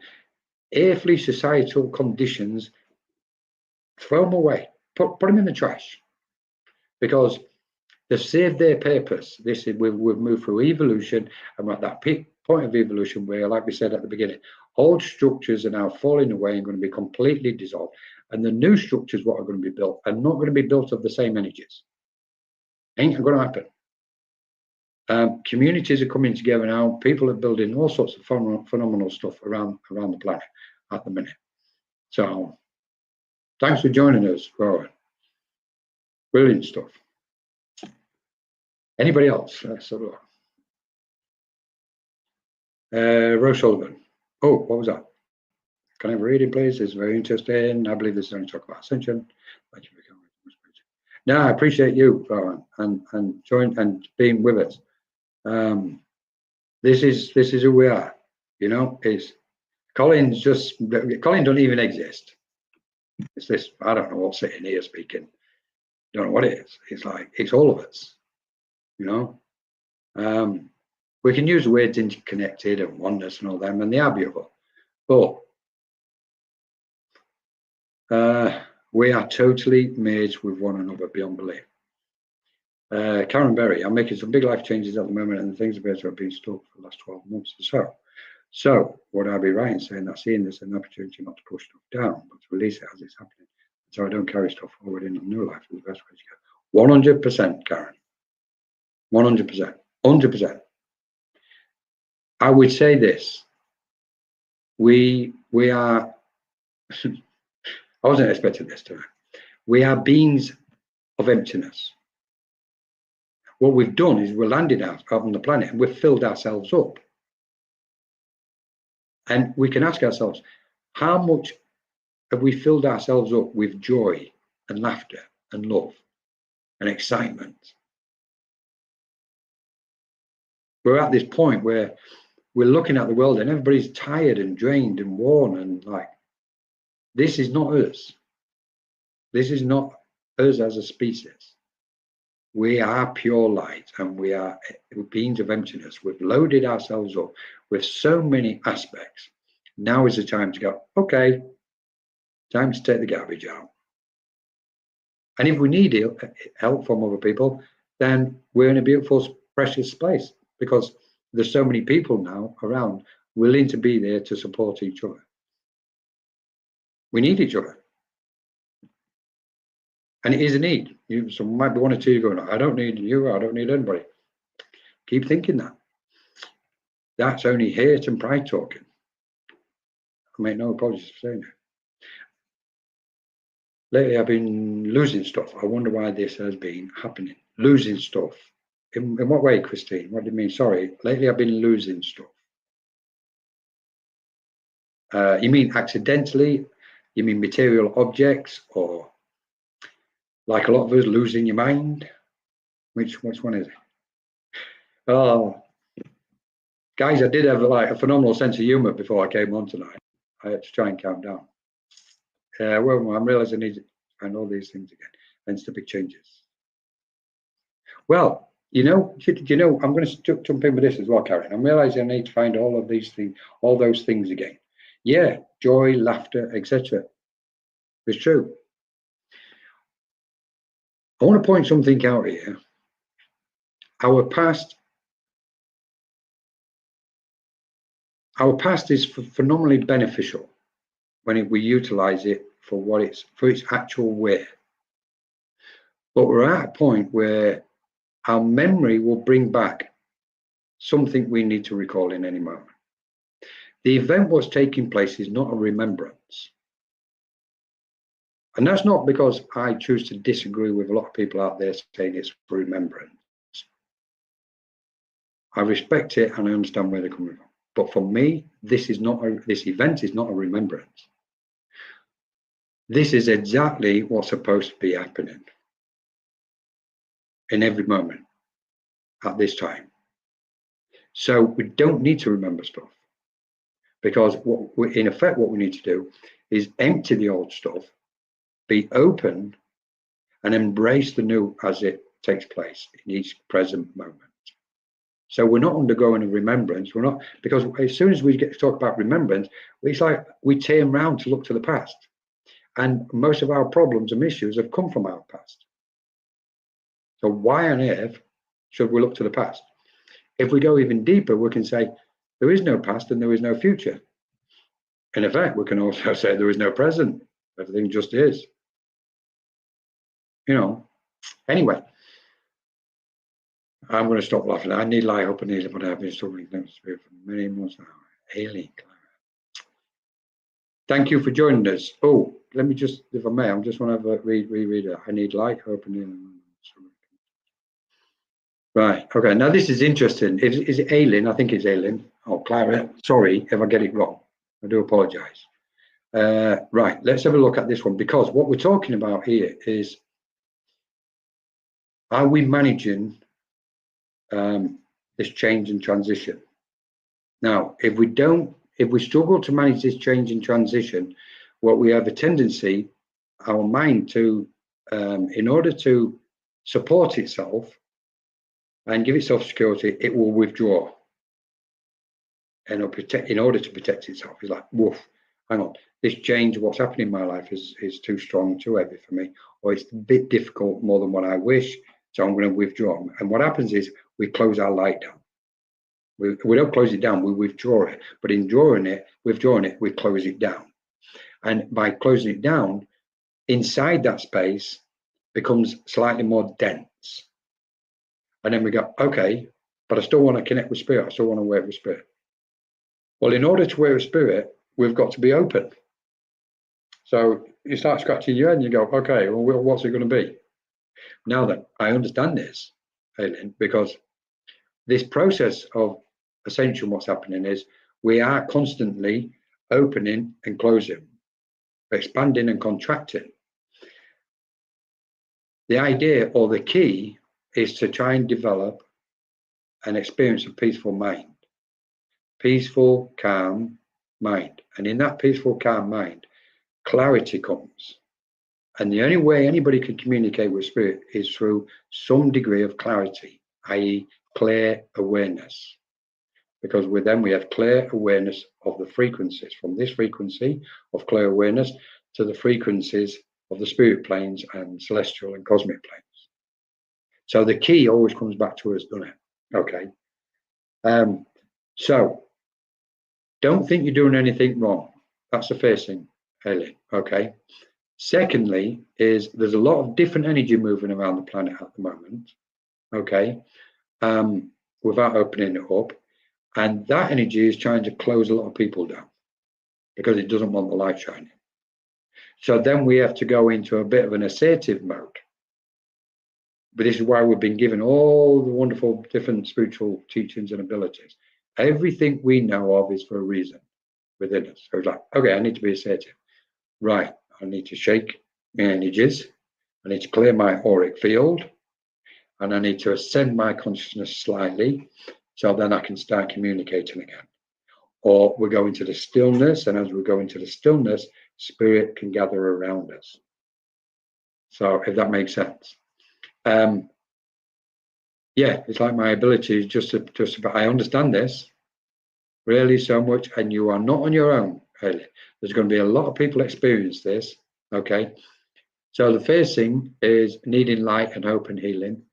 I'm not advertising here, but I can direct you to lots of different areas and different spiritual places out there, online or in person, where you can get healing. I would suggest anybody, please, where you can, get hands-on healing at the minute. Everybody. And some of you go, well, what? It's like spiritual healing, because what happens is a healer is an open channel for spirit, and spirit can get closer.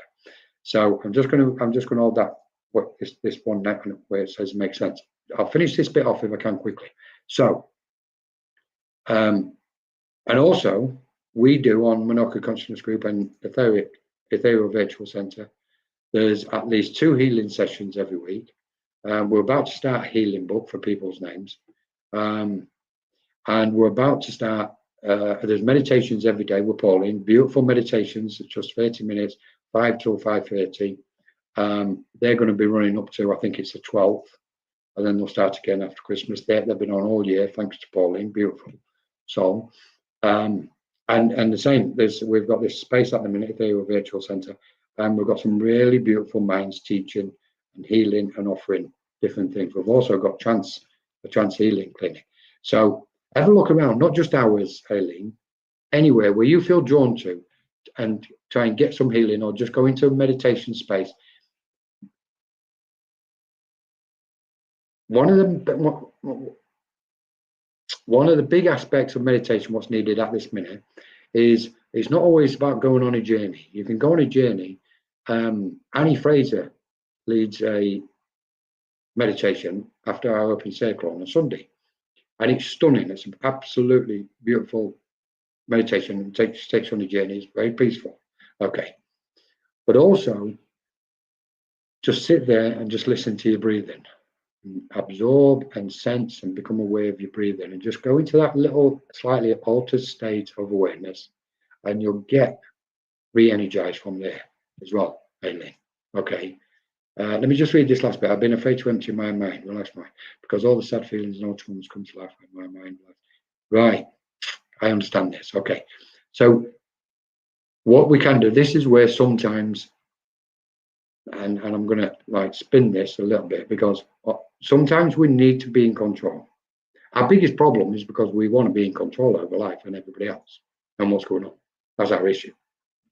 That's born out of pride, that's born out of insecurity, which then comes from ego, the I, which doesn't even exist, by the way. Anyway, so because of all the sad feelings, traumas come to life when my mind relaxes. Okay, so in that moment, Aileen, what you can do is go, okay, you can talk to yourself and just go, right, I'm going to deal with 1 or 2 here. I'm not going to do it, and block the rest coming up. Okay, if you can't do that, then this is going to be a big one. Trust, and I would say this not just for yourself, but for everybody. When you go into that state of meditation, or where you are in that space, please make sure you ask those spiritual guides and beings of light to be present, to guide you and protect you.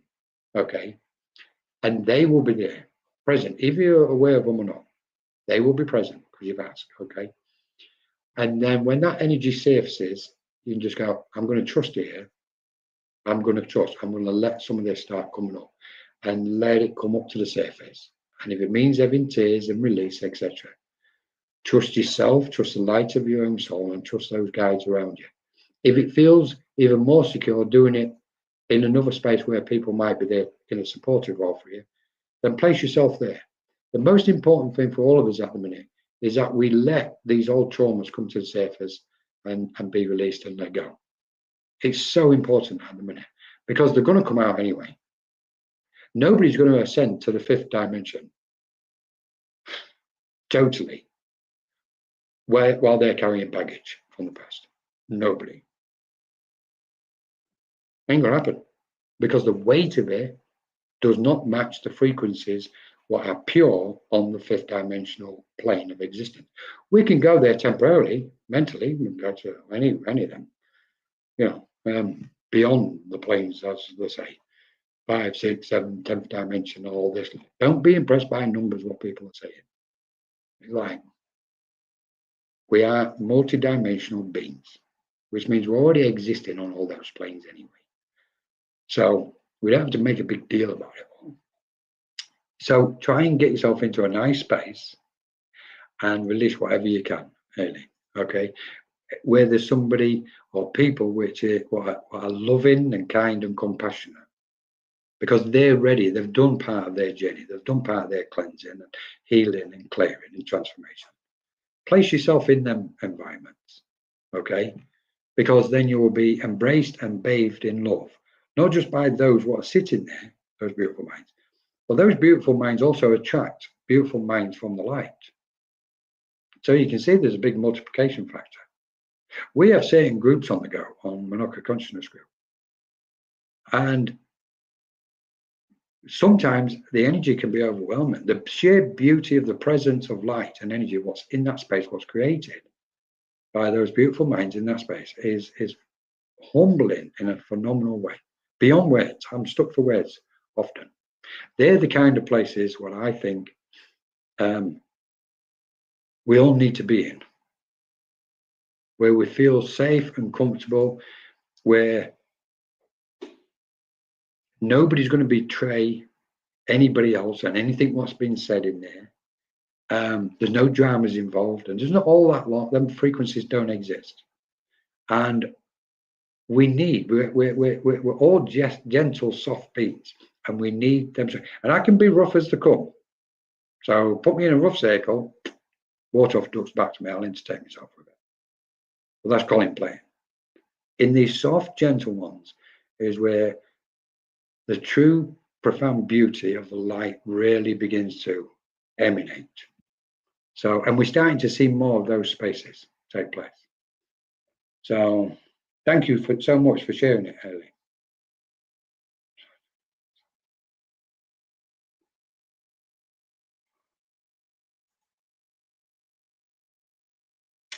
Just, yeah. And it will come up, they'll come up anyway, Ellen. Let them come up as and when. Try not to control them too much. If it's too overwhelming, go, okay, it's too much for me at the minute. Tackle it again the next day or later. But the interesting thing is, with this, because we know there's a huge phenomenal healing process on the planet. Again, it's coupled to the ascension. Humanity's got to be healed before it can ascend. So when energy ripens naturally from its own side, the worst thing we can do is suppress it again and block it. If it's coming up, if nature is bringing it to the surface, then it's like, if we've got the mind, it's like, okay, let me allow this to take place. If that makes sense. And just go for it. There's my problem, not being my problem, not being to vibrate into the fifth dimension because I can't seem to let go of recent trauma. Perfect example, Lena. Okay, absolutely perfect. Now then, of course, there's a route. Okay, because we can ascend our consciousness. Literally, we can take our mind into that altered state, because chucking in the altered state slightly. When we're looking at the altered states, we're looking at just simply moving our consciousness from one frequency of awareness to another frequency of awareness. Radio, classic case. From one frequency, return it, go through the static, get to a clear channel. Okay, so we can do that almost in an ascending order, or when we're channeling, we do it in ascending order. When we're doing it any other way, we go within, and we can go into a deep state of relaxation or a deep altered state. Okay, whichever one fits anybody. Everybody's unique in their own way. Now then, so we can tap into the fifth dimension, Lena, and the sixth, seventh, and beyond. Okay, in a momentarily way by ascending there. We ascend because we're taking our mind through the different planes. Okay, as we go, and we must bear in mind. Oh, they just stopped me. I can't say that. Okay, so we're going through the different planes. Okay, so we can send our mind in the ascending fashion. Some people use Kundalini, draw that raw energy up through the base, whoosh, off the go, and the ascension takes place through the crown chakra and upwards. Okay, now then, what we're trying to do with the fifth dimension, and bear in mind, a lot of people talking about the fifth dimension is like, guys, we'll just remember the fourth one because we're still in the third one here, so we can't skip a dimension. This material world is like done everybody's head in. So when we're looking at vibrating, and you use a real key word here, in not being able to vibrate into the fifth dimension. Okay, what we are hoping to achieve as a species at this point of evolution to get into the fifth dimension is that we are completely operating in the fifth dimension, and we're vibrating constantly from minimum of the fifth dimensional frequencies. So then we embodied our consciousness into the fifth dimension. We're not going to be leaving the fourth and third and second and first dimension behind. This is really important for people to understand as far as I'm concerned. We're not going to be leaving them behind. What we're doing is actually purifying them, because that's where the old stuff's been resting on. So we thought, oh, that's garbage, I need to get rid of it. Oh, I don't want to go there no more. What's happening is as complete channels of vessels of light, we've got to have the capacity to stand on whatever plane we're on, and in any dimensional reality we understand we're in at that moment, and vibrate completely in that space and move our mind. Then it's like likening the mind to a, you're stepping into a tall building, skyscraper, whatever. There's 25 floors. Okay, press a button, you just choose which floor you want to go to. And the idea is to take the whole part of us to that floor, i.e., each floor represents a dimension. And having the capacity to move up and down freely from the first floor or the ground floor all the way up to the 25th at will. That's where we're heading. Okay, and we won't be stopping on any one of them. That'd be ridiculous, because if we stop on one of them, we'll start slowing down, our vibrations will get denser again, and we'll have to go through the whole process of what we're going through at this point of evolution again. And I don't believe for 1 minute that's going to happen. So, good point, Lena. As far as letting go of the trauma is concerned, this year really has been a big year for letting go, and I think next year is going to be the same, if not even stronger. I think there's going to be more letting go next year. So we can do the letting go process ourselves individually by taking the time, putting ourselves in a nice position gently and letting go of some of the stuff, i.e. transforming it, because we never really let go. And we do, when we're letting go retreats. I run up letting go retreats. Title, letting go retreat. In effect, what we're doing is transforming the energy.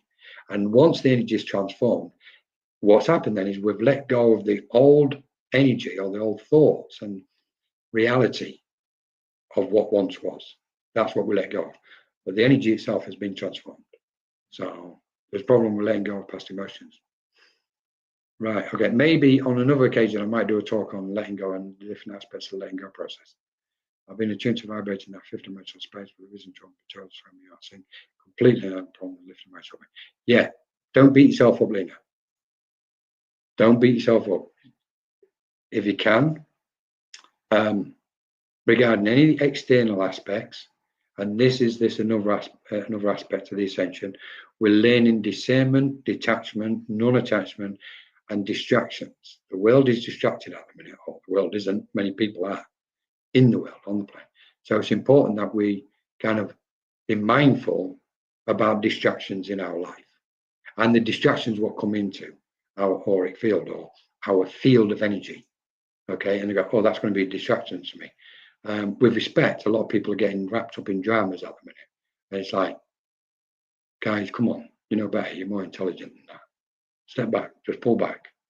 We don't need to be involved in dramas, okay? It's an infringement on the light of our own soul to be involved in other people's dramas, especially with people who've got enough to deal with in this space, what we're carrying. So then we go, right, we've also got distractions within our own mind because we're also thinking about different things on a daily basis.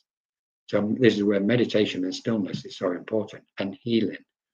So, yeah, and take your time, just have some patience. When we're humans only vibrating in the first dimension, when we're humans only vibrating in the first dimension, so that it could move on to the second. Thanks. I like this one, Big Frank. Okay, so that's like the $64,000 question, isn't it? Who knows? So the first thing, I'm not going to make any claims having the wisdom to know when that was. Okay, what I can say is the first dimension is literally, it's like iota.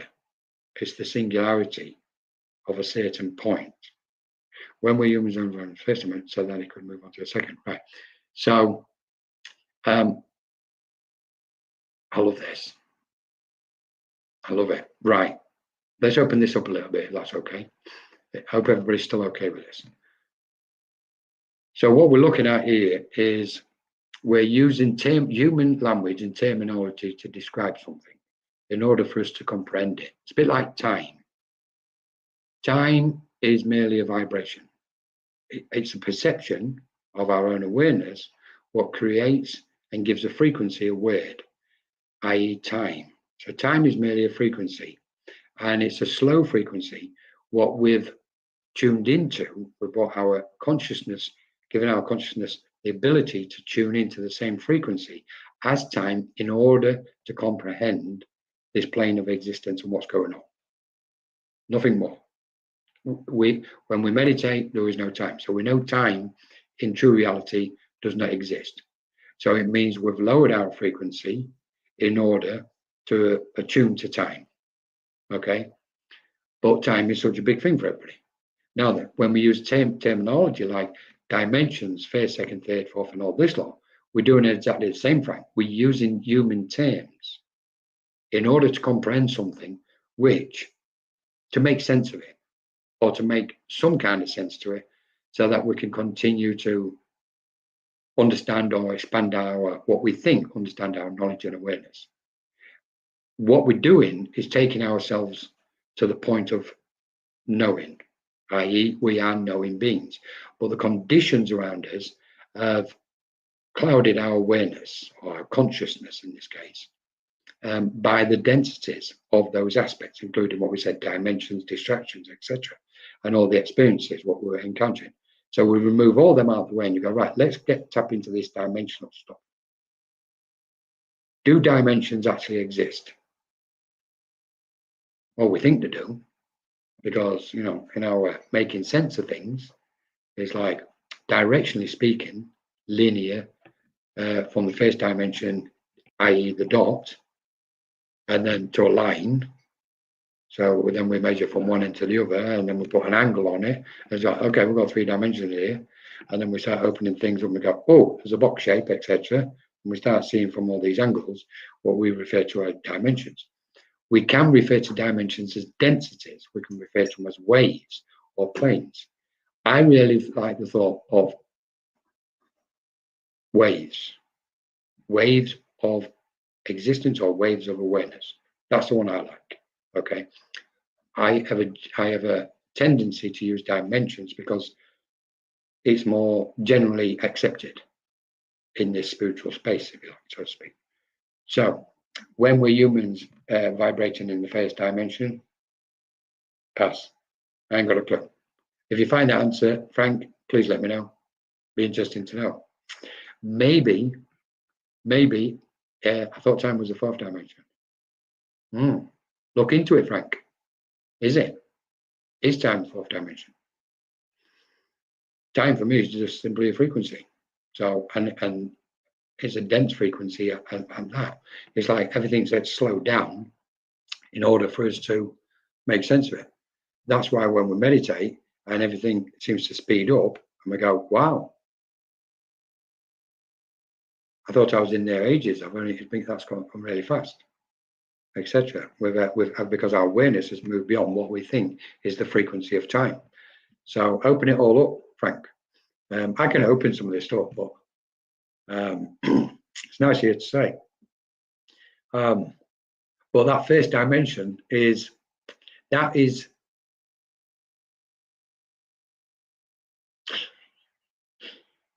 If it's okay, we're just going to have a little bit of a play. So you're looking at dimension, metaphysical thing, rather than mathematical dimensions. Well, you see, then we've got here. I'm just there's 2 points here. I'm going to throw out here, Frank, because this is interesting. We can view it as metaphysical, okay, but then we can't dismiss the mathematical, can we?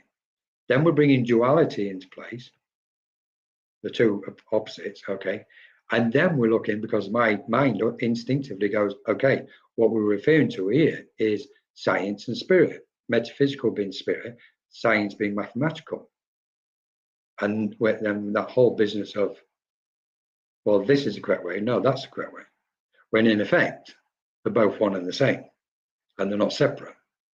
So out of metaphysical and mathematical, we need we need to find a new word, Frank, because they both run out of meaning. So looking at, yeah, they're running out of meaning. Now then, let's play a little bit, because I want to go back to this, what's called the iota, for me, the first dimension. Now then, if we imagine a spiral, if you like this, and I'm sorry this has gone on in this way, guys, nothing I can do. So if we're looking at the iota, the dot, the first dimension, And I'm being allowed, there's part of me cautious about saying this, but I've got these guys going, let's just put this one out there, Colin. Right, so I'm going to put this one out. Imagine a spiral, okay? And the spiral is made up, imagine it as the 7 colors of the spectrum, okay? From the red all the way up,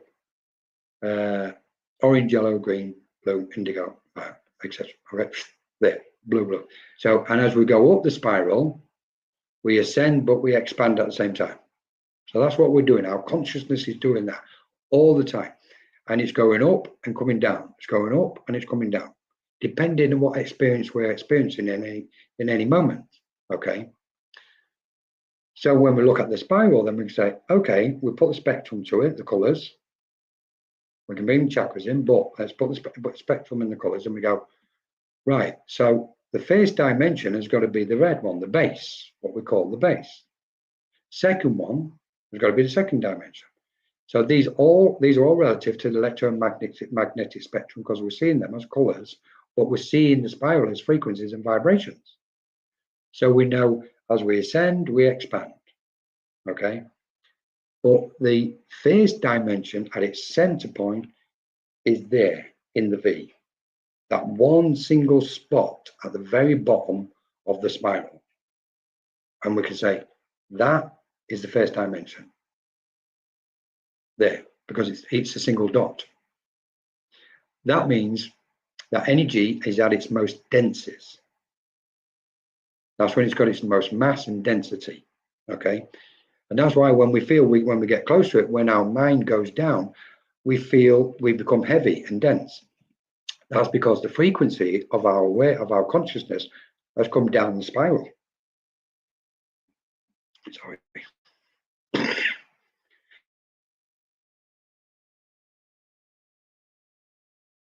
Yeah, sorry about that. So our mind has dropped down. So what we're looking at is the ascension is always going to take us up, and we're going to feel nice and light and expanded, because we're moving up to the 4th and 5th and 6th dimensions and so on.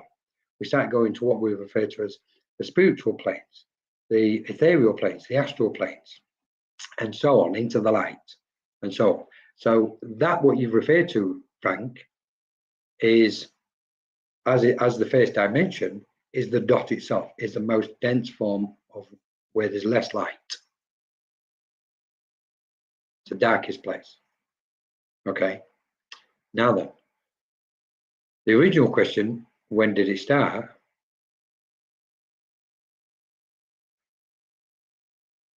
Maybe it's always been in existence. Because if time is an illusion, i.e. it's a dense frequency that really doesn't exist, it only exists because we give it its appearance, it appears to our mind. But that's not appearing from its own side, we're creating it from our side. And we're back to when we're going to meditation, everything speeds up, there is no time. That's the true nature of reality. The same with dimensions. So we can say, if time doesn't exist, and when did the first dimension exist, and when was we there? Maybe it's always been there, maybe we've always been there. Something to think about. Non-combative, I know it's probably not my kind of stream, but keep it up, mate. Must be your kind of stream, because you're asking questions, Frank. Oh, I love it. Anyway, I'm so pleased to have you with us. Any more thoughts? I don't know what's happening here. How long have we been on the go here?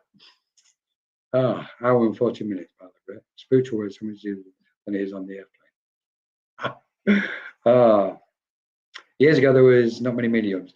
Now, so many can work with spirit. Is the spirit world closer now? Good question. Let's have a look. Just bear with me, everyone. So, Marion, here's going to listen. Mediums. But this is all to do with light, Marion. Literally, this is to do with light. The light of the world is getting brighter. And as the light of the world gets brighter, more people awaken. More people have the psychic experience, because what's called a spiritual awakening is actually a psychic experience. It's a psychic awakening. And the reason why I say that is because the psyche is the consciousness, it's the mind. So the mind is expanded slightly and it starts questioning and starts perceiving and sensing in to a new frequency of awareness. Okay. So what's happened is in the last 30 to 50 years, the light around the planet has got brighter and brighter and brighter. And that's why we know it's a cosmic event coming from the cosmos. And these streams and waves of light, as they hit the earth, are creating this awakening. More people are now awakening to their psychic senses.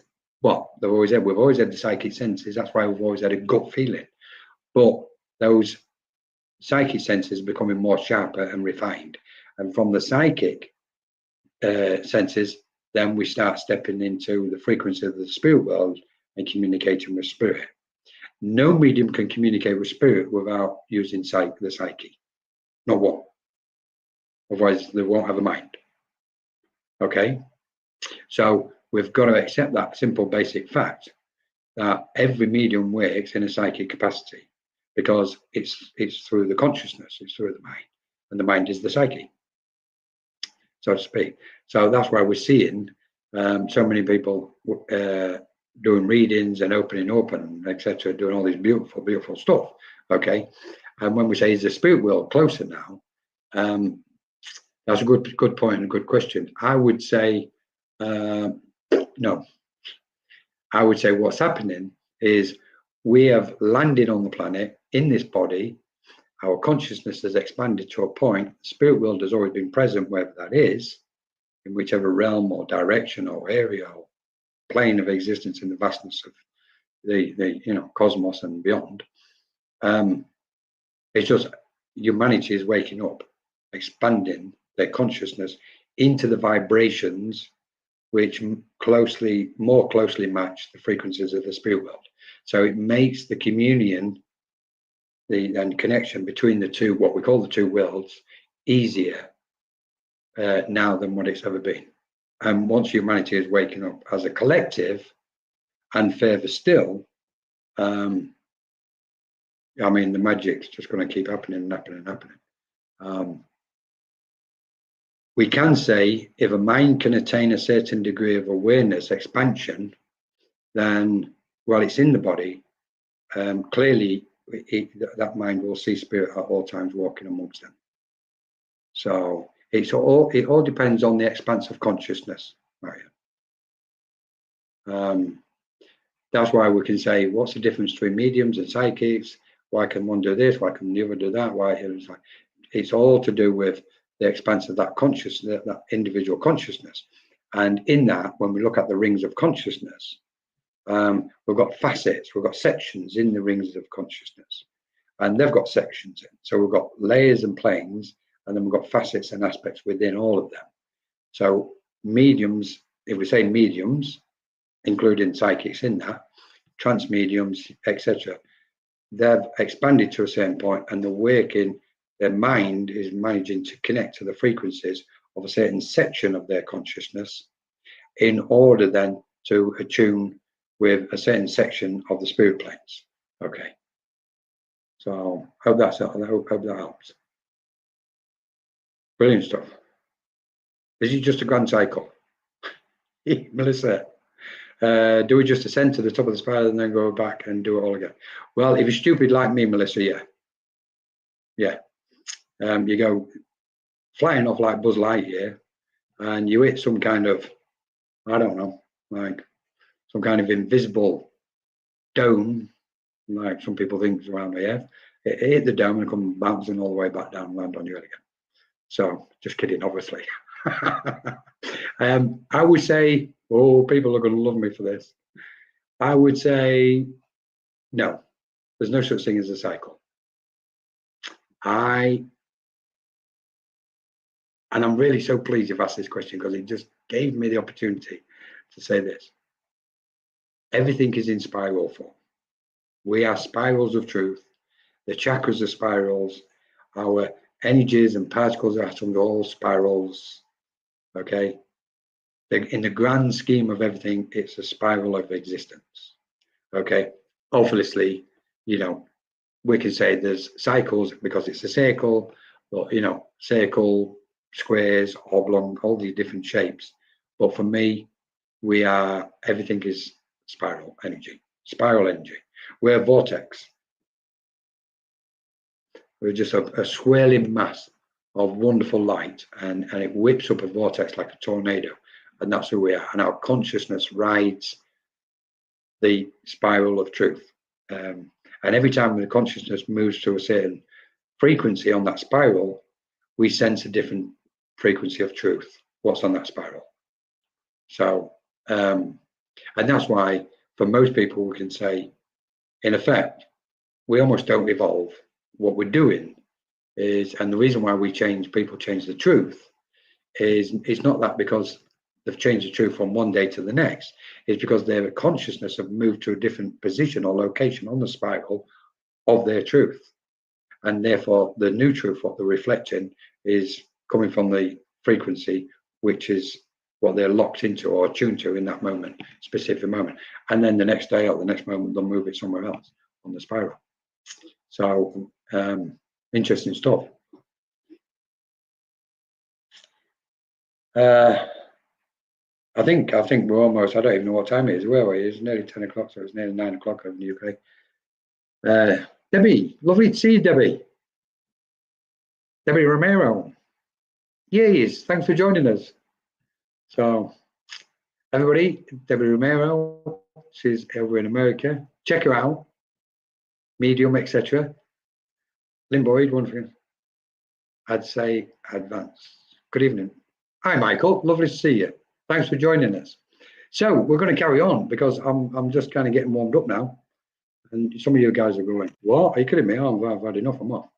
So I think we're going to do. We'll just take a couple more quick questions, then we're going to do some readings, if that's all right, because I know Spirit really wants to do some readings.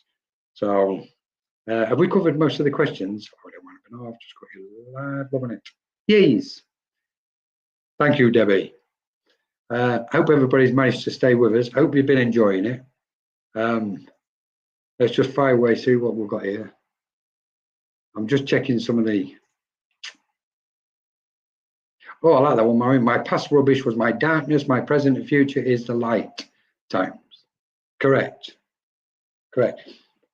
Bear in mind, everything is energy, and we rely on energy to exist. And we're gathering and collecting, constantly gathering and collecting energy, whether we call it good or bad experiences. We're just gathering it because we want the reaction in here so we can expand and ascend. Let's have a look. Sorry, anything? Marlene. I think we're nearly down to. Oof. Oh, Lena's Angel. Why so many lessons to learn? Let's just quickly grab that one. Lena, why so many lessons to learn? I know I'm going to lose a few people with this, but there's no such thing as a lesson.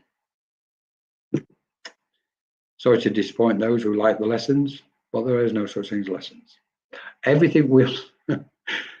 When we think we're learning lessons, it's because we're lacking the knowing.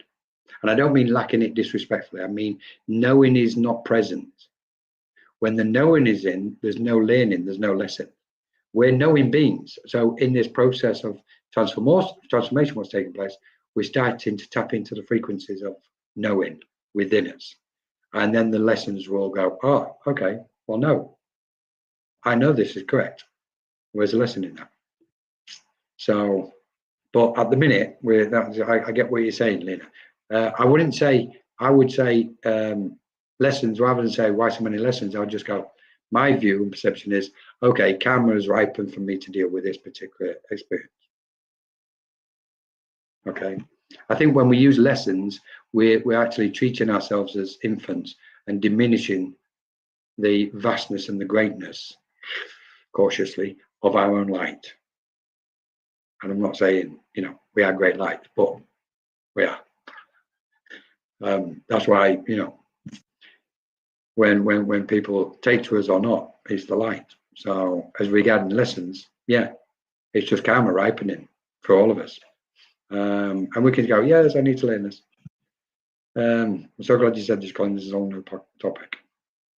Topic. Oh, do you know what? Can you remember the topics in England? I could just eat one. Topic. Thank you, Sal. Okay, I'm going to fly through and start doing readings and join this. Christine, before you go, hello, Mary. Hey, Mary, Margaret, Mary. Margaret, you must have a Mary with. Christine, then. Okay, so I'm going to start. Thank you for everybody who's joined us for the chat and the talk. Now I'm going to do some readings. I just need to cough and have a drink. Sorry.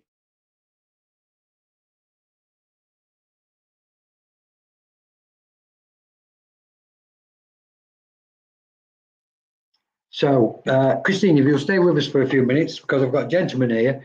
So just to let you know about the readings, everybody. I can't, obviously I don't determine where I'm going to get to. I just, whoever I'm drawn to, I'll go to, whoever nothing I can do. Sometimes it's fast, sometimes it slow me down, etc. I'm not the conventional medium. I was tempted to say something. Okay, I'm just going to explain briefly. So everything gets incorporated when I do mediumship, when I work with spirit. So there's mediumship, there's evidential mediumship, there's psychic mediumship. It's irrelevant to me, because as the purest form of mediumship is just to let spirit do it, and that's why I work. And and spirit will use all the energies in the space. There'll be healing aspects in there.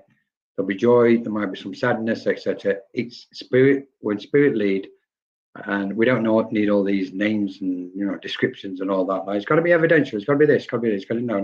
Like, it's got to be what spirit wish from the light. As far as I'm concerned, we just let the light guide. So, Christine, so sit back and enjoy it for the next 20 minutes, half an hour, if you wish. And by the way, it looks like I will be doing a special Christmas demonstration of mediumship around the 20th of December. So please watch out for that. Little chat, but it'll be mainly messages, especially for Christmas. So Christmas. Gentlemen, I'm going to stop waffling. Christine, I've got a gentleman who's ready to step in, Christine, okay? And he's like looking at you through my eyes, and he's grinning. I'm looking at your picture because he's almost looking similar to your smile, okay? And do you know what? I want to use the word smug, but I want to use it in a positive context, not a negative, because in England, we say when somebody's smug, there's negative connotation, but there isn't. On other occasions where somebody's smug, they've got that kind of chirpy, smiley looking, smug looking face on the face, look on the face, which is smiley and warm and loving. Okay, so this gentleman is bringing you a lot of that energy, Christine, okay? Well, I will ask anybody if they can kind of really quickly respond to me, yes, no, or don't know. It'll help me keep going. All right. Now then, I've got heart. I'm just going to go for it because I've got a chest condition, but they've changed it. I want a heart attack. You would know somebody who had a heart condition and it resulted in a heart attack. And I've got angina. I want the word angina with that, Christine. Okay. And I'll also see them showing me somebody walking with a walking stick. And this is a lady towards the end of her life. I've got to give you Mary because it called out once anyway. But I also want the name Steph or Stephanie with you, Christine. Okay. Now then, they've just taken me. This lady has taken me into a garden, a small garden. It's at the back of the house, and it's got a small fence around it. Okay. And it's got two sections of garden with a path going towards this little gate, what appears to be a gate. But there's a path in it. It doesn't matter if there's not a gate there, but there's a path and two pieces of grass. And I'm going to sit on the right side. So I'm just going to sit in the summer and sit on a chair, like a bench at an angle in that garden. Okay, Christine. And she's bringing all these beautiful memories back for you. All right. And either you or somebody else keeps like shifting the glasses on their head. Okay. It's quite comical, the saying. Now then, talking about comical, this gentleman showed me a clown from many years ago. And I believe this clown was done as a joke and made somebody, if it wasn't you, made somebody jump because it's just bringing this memory. Okay. And the clown now is using the clown to represent all the colors. And it's turned into, well, like, they're going to bring you all. It was you, I thought it was, because I see you jump, to be honest, Christine. And this clown turned into a multicolored being, okay? And what I'm seeing is the purples, the greens, the yellows, the blues, very vivid and very sharp. And they're bringing all these colors around you, Christine. And I know there's healing on your left knee, okay?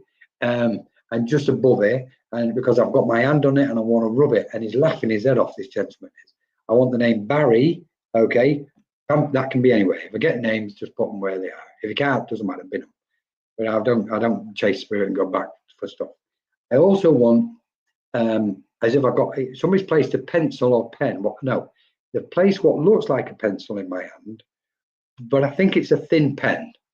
Okay, and it's in your hand, and you write, or you did write something to somebody before the past or when they passed, because I can see writing on this piece of lined paper, short, small piece of lined paper, and they're saying, she put her thoughts down, Colin. And I saw it. I was watching her when she was writing it. I read them. Okay. Would you understand this, Christine? Hopefully. Right then. And just before I pull back, I've got a bit of a cough. Okay. So they want to make sure you stay wrapped up and warm for Christmas and winter. They're saying winter. Okay. They give me a toffee apple as well, by the way, here. So I don't know whether somebody made, oh, that's bonfire night. I had that at bonfire night. Okay. What's for the toffee? Oh, no, it's a memory. Sorry. Toffee apple. And they're taking me to an item of jewelry, what you're wearing as well, Christine. Okay. It looks like a necklace. If you're not wearing it, you should have it. It's a necklace, and it looks like it's got this beautiful, small pink, because it's almost transparent pink gem or stone on that necklace, Christine. Okay. And I believe you'll find that as a memory. You're getting a lot of healing, because I know your legs need healing, because there's a certain vibration and frequency going on with my legs with them. Okay. And I want the song, Always Look on the Bright Side, Monty Python. So that's memory. Always look on the bright side. Thank you so much, Christine. I'm going to move on. Aileen, I'm going to come to Aileen, because I know I had to come to earlier. Are you still with us, Aileen? I'm probably going to, yeah, there, Wolf, there you go. Just let us know that you're still with us, if that's okay. Okay, so we're swimming. It's like I am swimming. Now, look, I've got to say, because that name, what I'm looking at is yours, reminds me of German and South Africa. There's all sorts going in your name and in your family. Okay, but that's Colin picking it up, or me being guided and my own awareness from spirit with your name, Aileen. Right. But I'm swimming.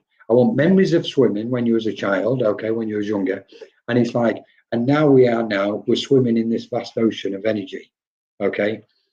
They're going to bring you to the surface to give you, I know what we said earlier, and I know what you put in. As far as I'm concerned, that's gone. I get it from spirit. This is it at the moment. I want the name Tony being given to me, what's connected to the airplane. Can be anywhere. I want September, and I'm around the 19th or the 17th. Say 19th first, and then I want 17th. Somebody's talking about a time. Somebody remembers the exact date, and it will remember the date that was born. The exact time they was born. Okay. Are you still with us, Aileen? Please let me know to say yes or no. Let's fly through this so we can get to the bottom. See who's. Hopefully he's still here. Michael, I've got to come to Michael Christopher as well. Hi, hello, Rich. Nice to have you with us. Annie Claire's here. Thanks, Annie. Lovely to see you. Tiny's still here. Let's have a look.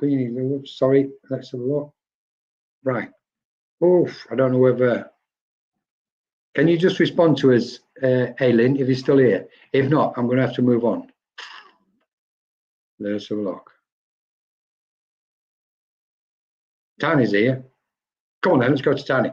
If Aileen comes back, then we'll come back to you, Aileen. Okay. Tiny, Wolf. Okay then. Do you know, Tiny, I've got somebody who's jumped in really strong. As if they're like, oh, if different conditions, they'd want to put me into a trance-like state to communicate with you. Okay. Right, Tiny. So there's going to be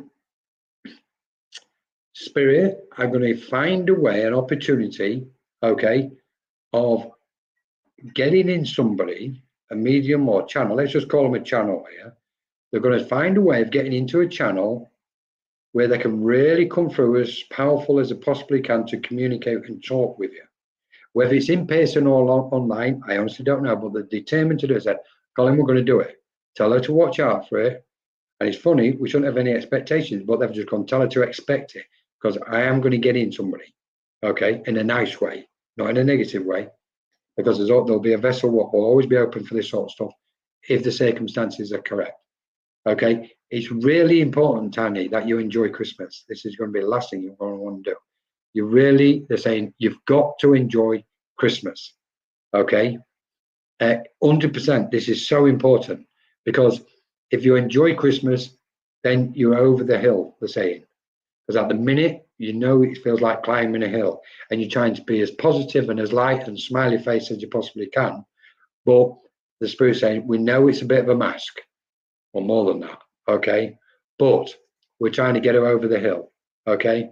So once Christmas, once you got over the hill over Christmas, it'll be like a train just coming down. Things will get a lot easier for you, okay? Right then. Somebody wants to run to you, Tani, because my feet are on fire as if I just want to run over to you and just put my arms around you and grab you, okay? In the most beautiful, magical way, and with a lot of humor, okay? Right, let's have a look. Somebody around you, because I've got a condition on my stomach now. I'm going to speed up, or somebody's going to speed. I've got a condition on my stomach where it's like, woof, it's like my stomach's on fire.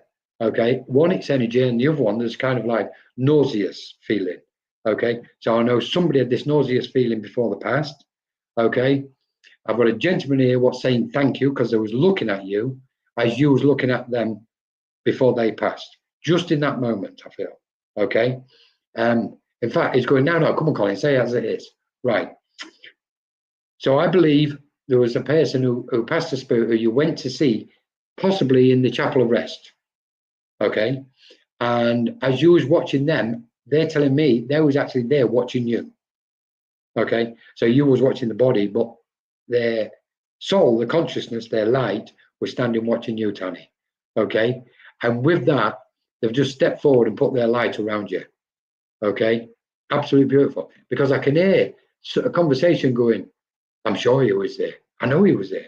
I'm sure he was. I could feel it. Okay. And it's like, they're confirming that it took place. August is a month here, and thumbs up for August. The one was gone, because I know it's anniversary of birthday, and I'm around the 20. Oh, they're trying to get me into the 22nd, even maybe up to the 27th. But the one next August, your whole world's going to change by next August, Andy. Oh, they've just put my head on the block on this one, isn't they? Right. You're going to have to let me know in August next year. If it hasn't changed, don't come to me. Go to them. Okay. Right. So they're bringing lots of love and laughter to you. Okay. And Tani, just before I move and pull back, somebody's going, Colin, she knows she can do this. Just tell her to get on with it. Okay. In that accent. They've got a really nice accent. Okay. Just bear with me if you want 1 minute, because I'm going to see if he's going to come in a bit. Please bear with me. I'm sorry about this. Let me just see if he's going to come in closer.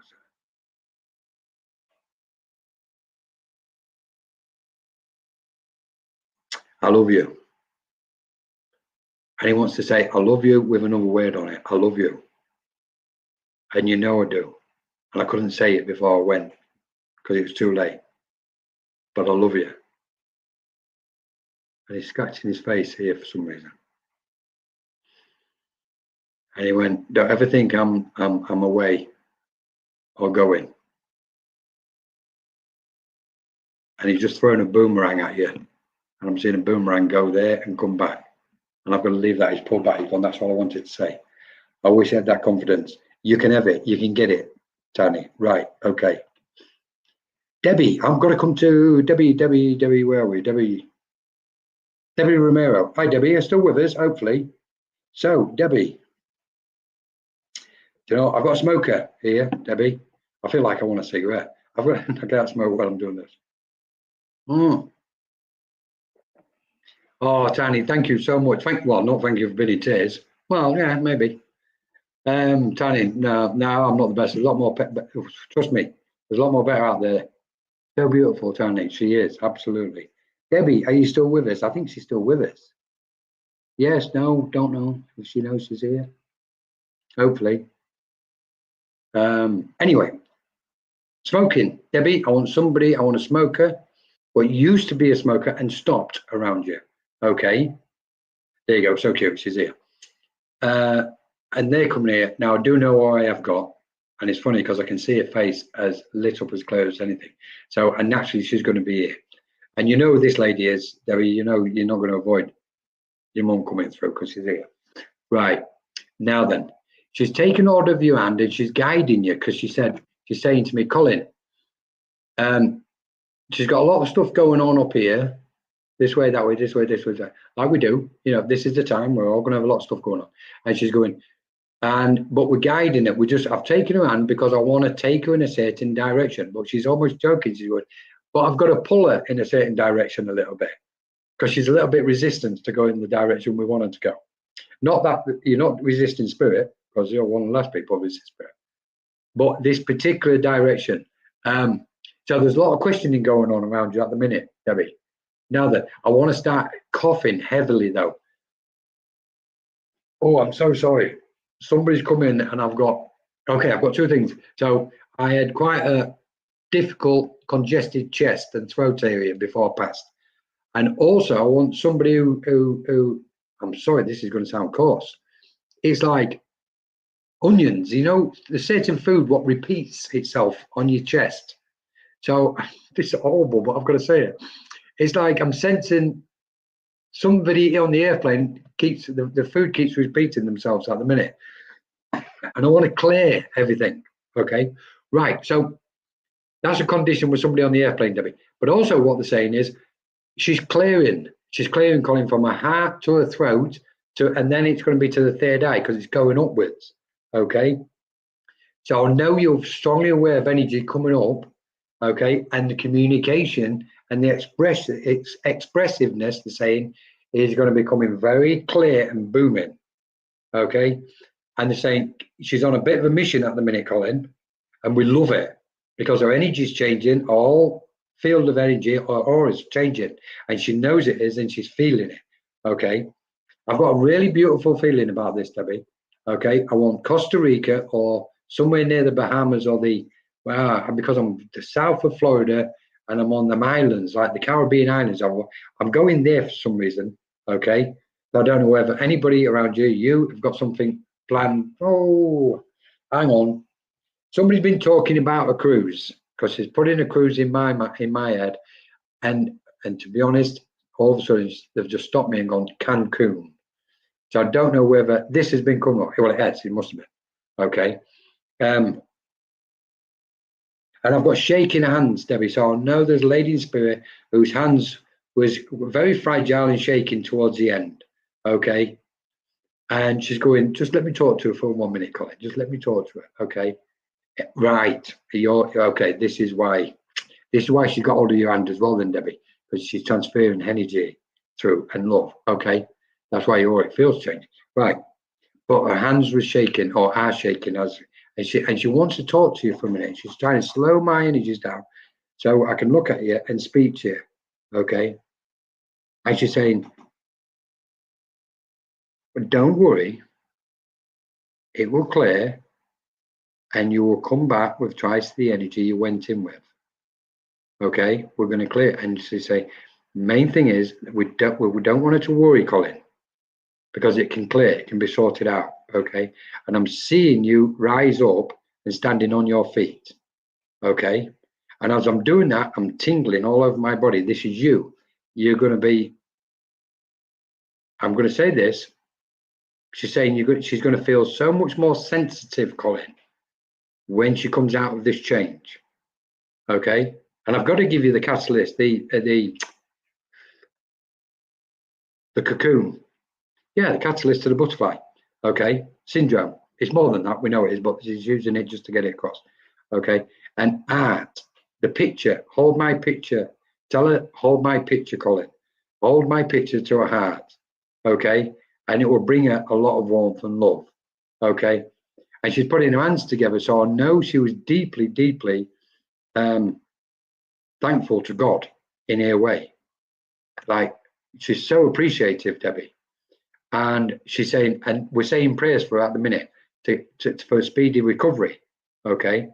Now she's bringing me memories of you in rollerblades, and she's laughing her head off. Okay. She's just laughing, and it's you. I can see you along some kind of what we call in England the promenade along the beach, on the pavement or the walkway or what do you call it? On your wall, and she is in stitches laughing her head off about that, and she's going, Colin, she gave me the most wonderful memories. Say hello to everybody and everybody around you, okay? And just before we go, there's a guide just coming in, Debbie. Okay, now I know it's a classic, but I'm still going to give him. And he's just gone, oh no, you don't have to give him. You don't have to give me, Colin. You don't have to describe who I am. She knows. Okay, but what he's saying to me is passing this message on.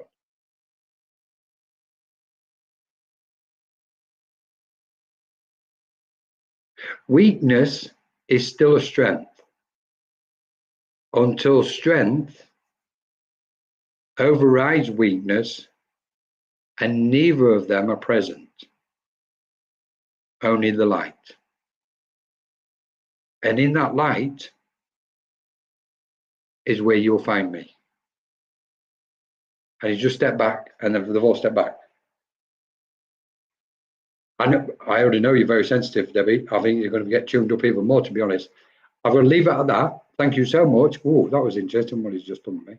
That guide was interesting, Debbie.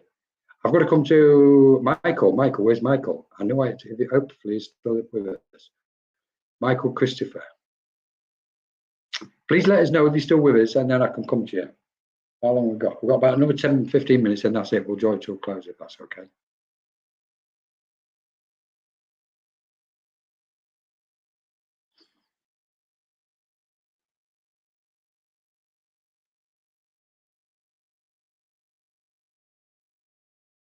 Mary, is there still time?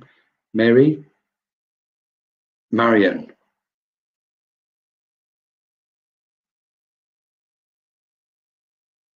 Marion, I'm going to come to Marion if that's okay. Marion Harris. Hi, Marion. Let's swap this energy over then. I'm just waiting. Well, I'm not swapping it. They swap it. Right. Okay, Marion. The first thing I've seen is a dog has come over to you. Okay. I've got this beautiful. Oh, the hair on this dog is like pristine. So I know somebody always looked after, washed this dog, or put him in the bathroom, I don't know, groomed it well. I'm not sure what was going on. Okay. Debbie, yes, I love roller skating. That was so funny as anything, that Debbie. Okay. So Marion, this dog has come over to you. Okay. Now, and all of a sudden I've got very hot, almost as if I got like my forehead's going to start sweating. So I know you get sensations of heat around you, and then it drops off and you go, what was that? Okay. Now then, and also I want to say to, for some reason, I give what Spirit give me. Okay. All of a sudden they've shown me a pan in a kitchen on a shelf. Okay. They just look, guys, I've been working with Spirit for so many years. It's like, and you go, okay, you've got a pan in the kitchen, right? But I have to give it. So okay, I have heat sweat. I can feel them, Marion, they're on me. Right, and they're reaching up for a pan. But they're not telling me why they're giving me this pan. Okay. Hey, there a spirit dog protects me. Yes, this one, Marion. This beautiful looking one. Now that it's the pan, I want the pan.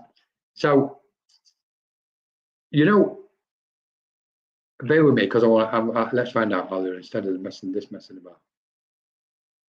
They're handing you a pan, okay, and it's got this handle on it. So they're giving you this pan. It's a silver, looks like almost the cast iron ones, the old fashioned ones, but it's clean. Almost looks new, as if I reached up to take it off the shelf. Memories, right.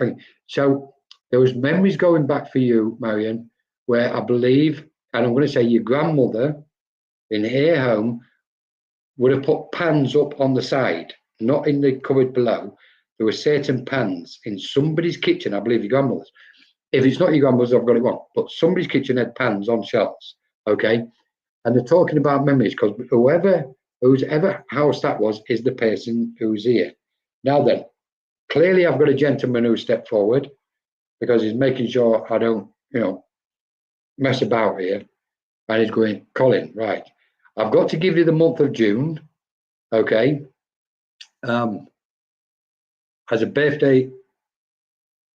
No, let's not mess about.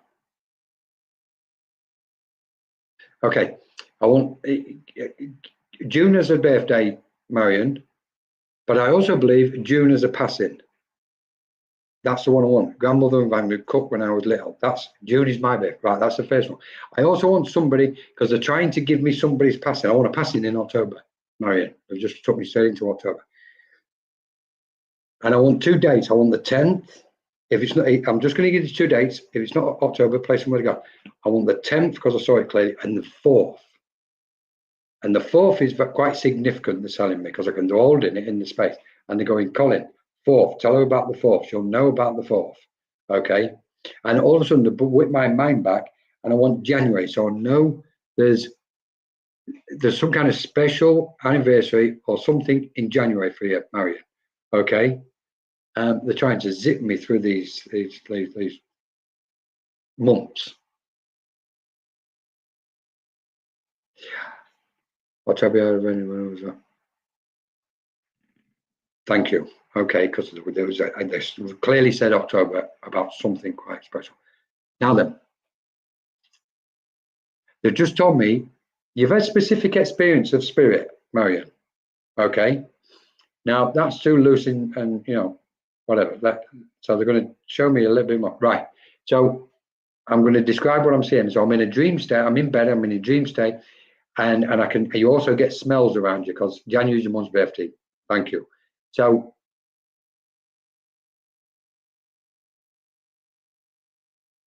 am I right in saying the birthday is around the 16th, Marion? Because it just took me around the 16th. You she'll probably say the 7th. Anyway, I've lost where I was. I jumped in with that. Dream. So I'm laid in bed and I've gone into a dream state. And it's like my mind, my consciousness has gone over to spirit or part of. And I'm seeing and sensing light. Would you understand this, Marion? Because, and they're laughing because they're going, yeah, she knows, Colin, she knows what we're talking about. Because there's been an aspect of light, what you've experienced, they're telling me, okay? And they want you to know it was done deliberately. We took her there, they're saying to me, okay? Your guides want to let you know that they're around you at this minute. So please don't question whether your guides are around you or not, all right? They want really giving you the confirmation that they are. You see lots of lights. Son's birthday is on the 16th. Then it's your mother what's given me the 16th about your son, say happy birthday, whenever it is. Right. So, and flashes of God. Because I'm partly walking with spirit, Marion. And that's the only way I can describe it, is I don't expand on this, Colin. I'm partly walking with spirit. And I really want to open and they're going, you can't. Just leave it at that. Right. I want a gentleman, sorry, I've made a mistake. I want a lady who had some kind of arthritis in a right hand or a problem or issue with the right hand. Okay, I sense them. Yes, right. I want around. They give me tulips, so I know I'm around March, April time. Okay, special time of the year for you and the family. Okay. Oh, because I would automatically put tulips with Holland and Dutch. So there's European connection going on with you then, Marion, wherever that may, and they're laughing their head off at that one. So no, that's stronger than what I realised. Okay, just before I finish, you love tulips. Just before I finish, they just walked over you and they're handing you somebody, this lady, now she's telling me who she is, this lady is handing you a beautiful one, single, small, red rose. April's for a passing. I wouldn't be surprised if that red rose comes from the April passing, Marion. Okay. So just before I do finish, I can see you holding somebody's hands before they passed. Okay. And they're saying, I've got the words forever grateful. And I've got to leave it at that and pull back. Thank you so much, Marion. So maybe one more and I think we'll wrap it up if that's okay. Steve Ebbage. Hi, Steve. Would love you reading with John. Thanks for joining us, Steve. Oh, sorry. Just before I come to you, Steve. No, I'll have to move on to it. Sorry, you've reminded me of something. Steve, would love reading with John, please. Right. I've got the song Neil Diamond, Steve, September Morn. So I know there's a specific date, specific meaning to September, possibly a birthday. And I'm going up towards the end, around the 31st. Thank you, Marion. You're very welcome. up to around the face-to-face. I said September, didn't I? Right. But I also want somebody's passing in September. Somebody passed in September, Steve, as well. Okay, I don't know what year it was, but somebody passed. And as I've just said, I don't know what year it was. I've got a gentleman with a lady stepped in. Okay. Now, okay, I'm going to describe what I've got here. When the lady and gentleman stepped in, I immediately thought it was a couple, but one of them stepped back slightly. So I believe what they're telling me is somebody in spirit got married twice and there were stepchildren involved here. Okay.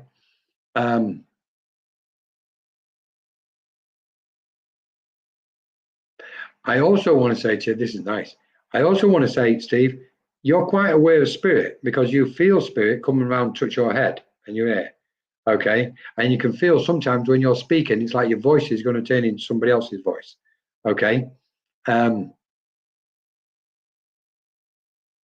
Oof. I want. Have you ever had a? I'm asking a question because I can't be bothered not to ask you it. All right, I can. It's like they've put you in a plane as a pilot, so it makes me think you may have had a pilot lesson or flying lesson at some point. If it wasn't you, would you understand where the flying lesson comes into play, Steve? Do you understand? Makes sense?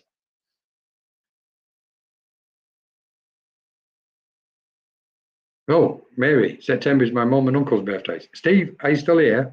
We need to answer. Can you? Yeah, I know it's difficult, but can you answer as quickly as you can? April's for passing. Blah blah blah. Has it all gone quiet? Has everybody gone to sleep?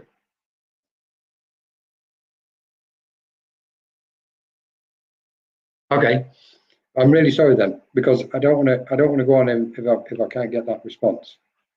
So we're going to leave it at that. Mary, I just want to say hello to you from a lot of people in spirit. My uncle Maurice, my own daddy was engaged. If it feels comfortable. I don't normally do this, Mary, but it doesn't matter tonight. This time of night, it's been on the go for 2.5 hours now. So it's like, if it feels comfortable, take it. All right. Thank you, everybody. We're going to draw it to a close. Can't believe you all managed to stay here so long. Melissa, beautiful Melissa. Thank you so much. She's put the alien faces. Oh, bear with me. Hang on. Let's see. Last one. Let's see what the last bit is going to be.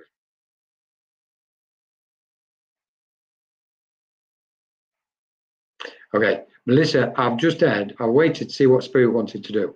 And I've got to say to everybody, I know Melissa a little bit. I've just had this like scan.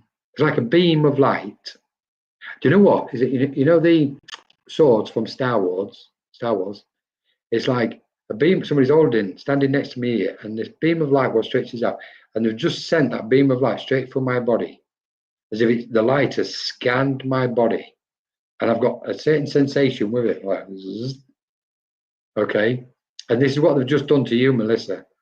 Okay, so you will feel specific kind of like I want to say electrodes. Give me electrodes for some reason for you, and then boom, things are opening up inside me. Like if my chakras are aligned, and I can see the light here, all that light as a channel's just gone and opened up there. And I've got the most beautiful feeling coming through, Melissa. Okay. I've got a lady who's kind of bent, crouched forward because her back wasn't too good, coming over to you. And she's sitting next to you, Melissa. Okay. She would have wore glasses. She's got some kind of birthmark, mole, something on this side of her face. Sorry. And she's going, I'm there, Colin. I'm there with her. I'm there. And she's just smiling. Okay. And there's some pets, possibly a dog, at least a dog anyway. Some pets coming over towards you. And we're just going to draw it all to a close. Thank you so much. That's it. They're just stepping back. Thank you so much. Sorry, I lost connection. You just, oh, hang on. Let's have a look. Colin, I lost connection. You just given September for my dad's passing. I lost you. So it was your dad's passing. You see, September, because I got Neil Diamond song September Morn, and they changed the morn, as in morning, to mourn somebody's passing. That's how they just give me that, Steve. So is your dad? Well, your dad's been here. Okay. Thank you, Melissa. Grandmother shows me a lot. She's definitely there with a lot of love. So, Steve, just quickly, because there was something else, and I've looked. Hopefully, I remember. You'll hear it anyway, because I gave it. I lost it. It's okay, Steve. It'll come back again. I want somebody. Somebody just showed me a Steve. Right, Steve. Would you know somebody now? Then I don't know whether you've got American connections or not, because somebody just showed me what looks like a rifle. And they've taken, I'm standing here with rifle, if I'm Spirit, and I've handed it over to you.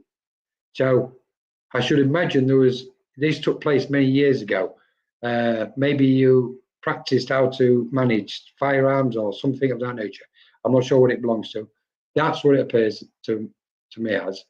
And somebody's taken a hat off and put it on your head, Steve. Okay? It just looks like a cowboy hat, but I could be wrong. Like just plonked it on your head. There's a lot of American connections to you, Steve. Is that right? Francis. Hi, Francis. Oh, Francis is baking mince pies. That's not even funny, Francis. Mince pies. It's not even funny.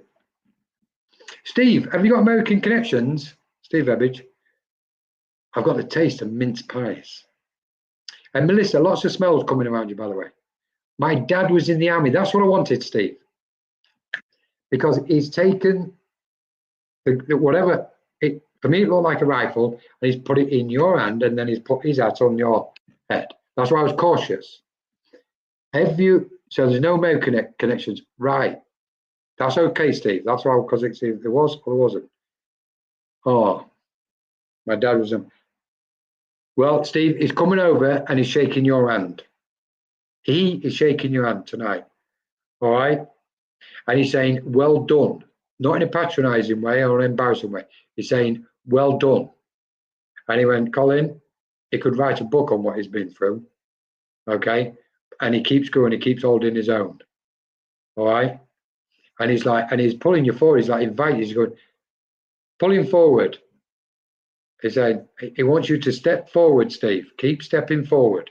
Okay? And the words is, you have the right to be in this space, i.e., you have the right to be connecting and working with Spirit and sharing your gift with others, because your intention and your heart is in the right place, you're saying. All right? Yeah, I am as well, Steve. Got it.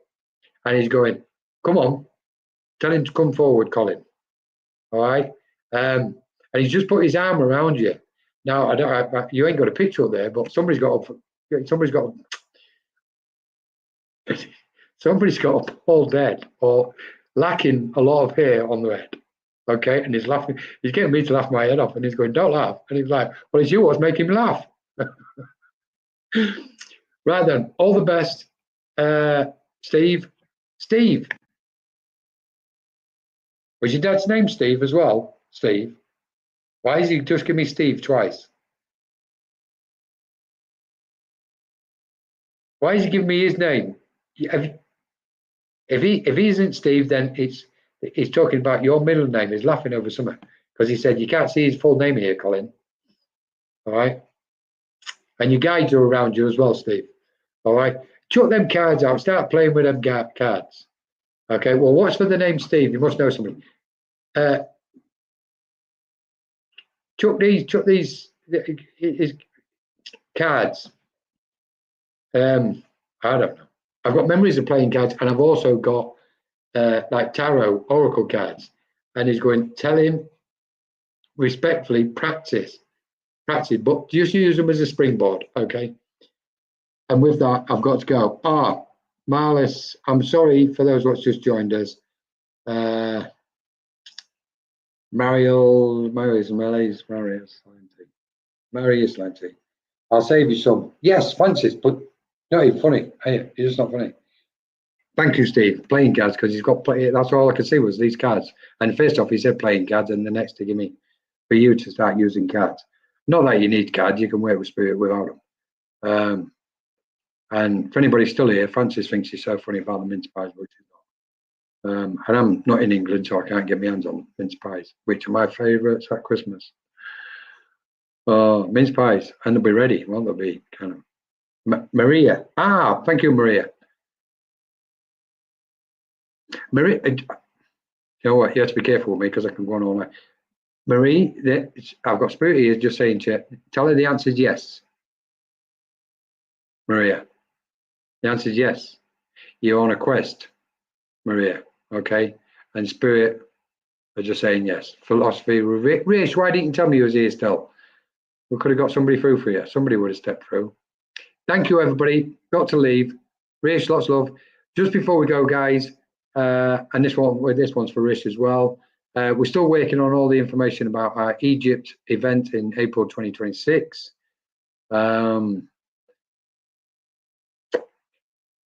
Convergence with Cosmic Light. We'll be working with Cosmic Beings. That's all I can say at the moment.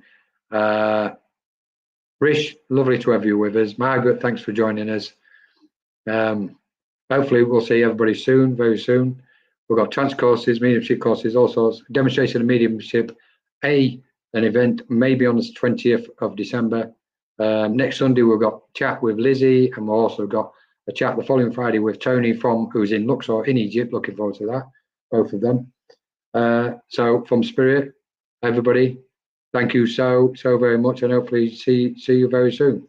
Don't know what to say. Humbling to say the least. Take care, everybody. Lots of love. Bye-bye.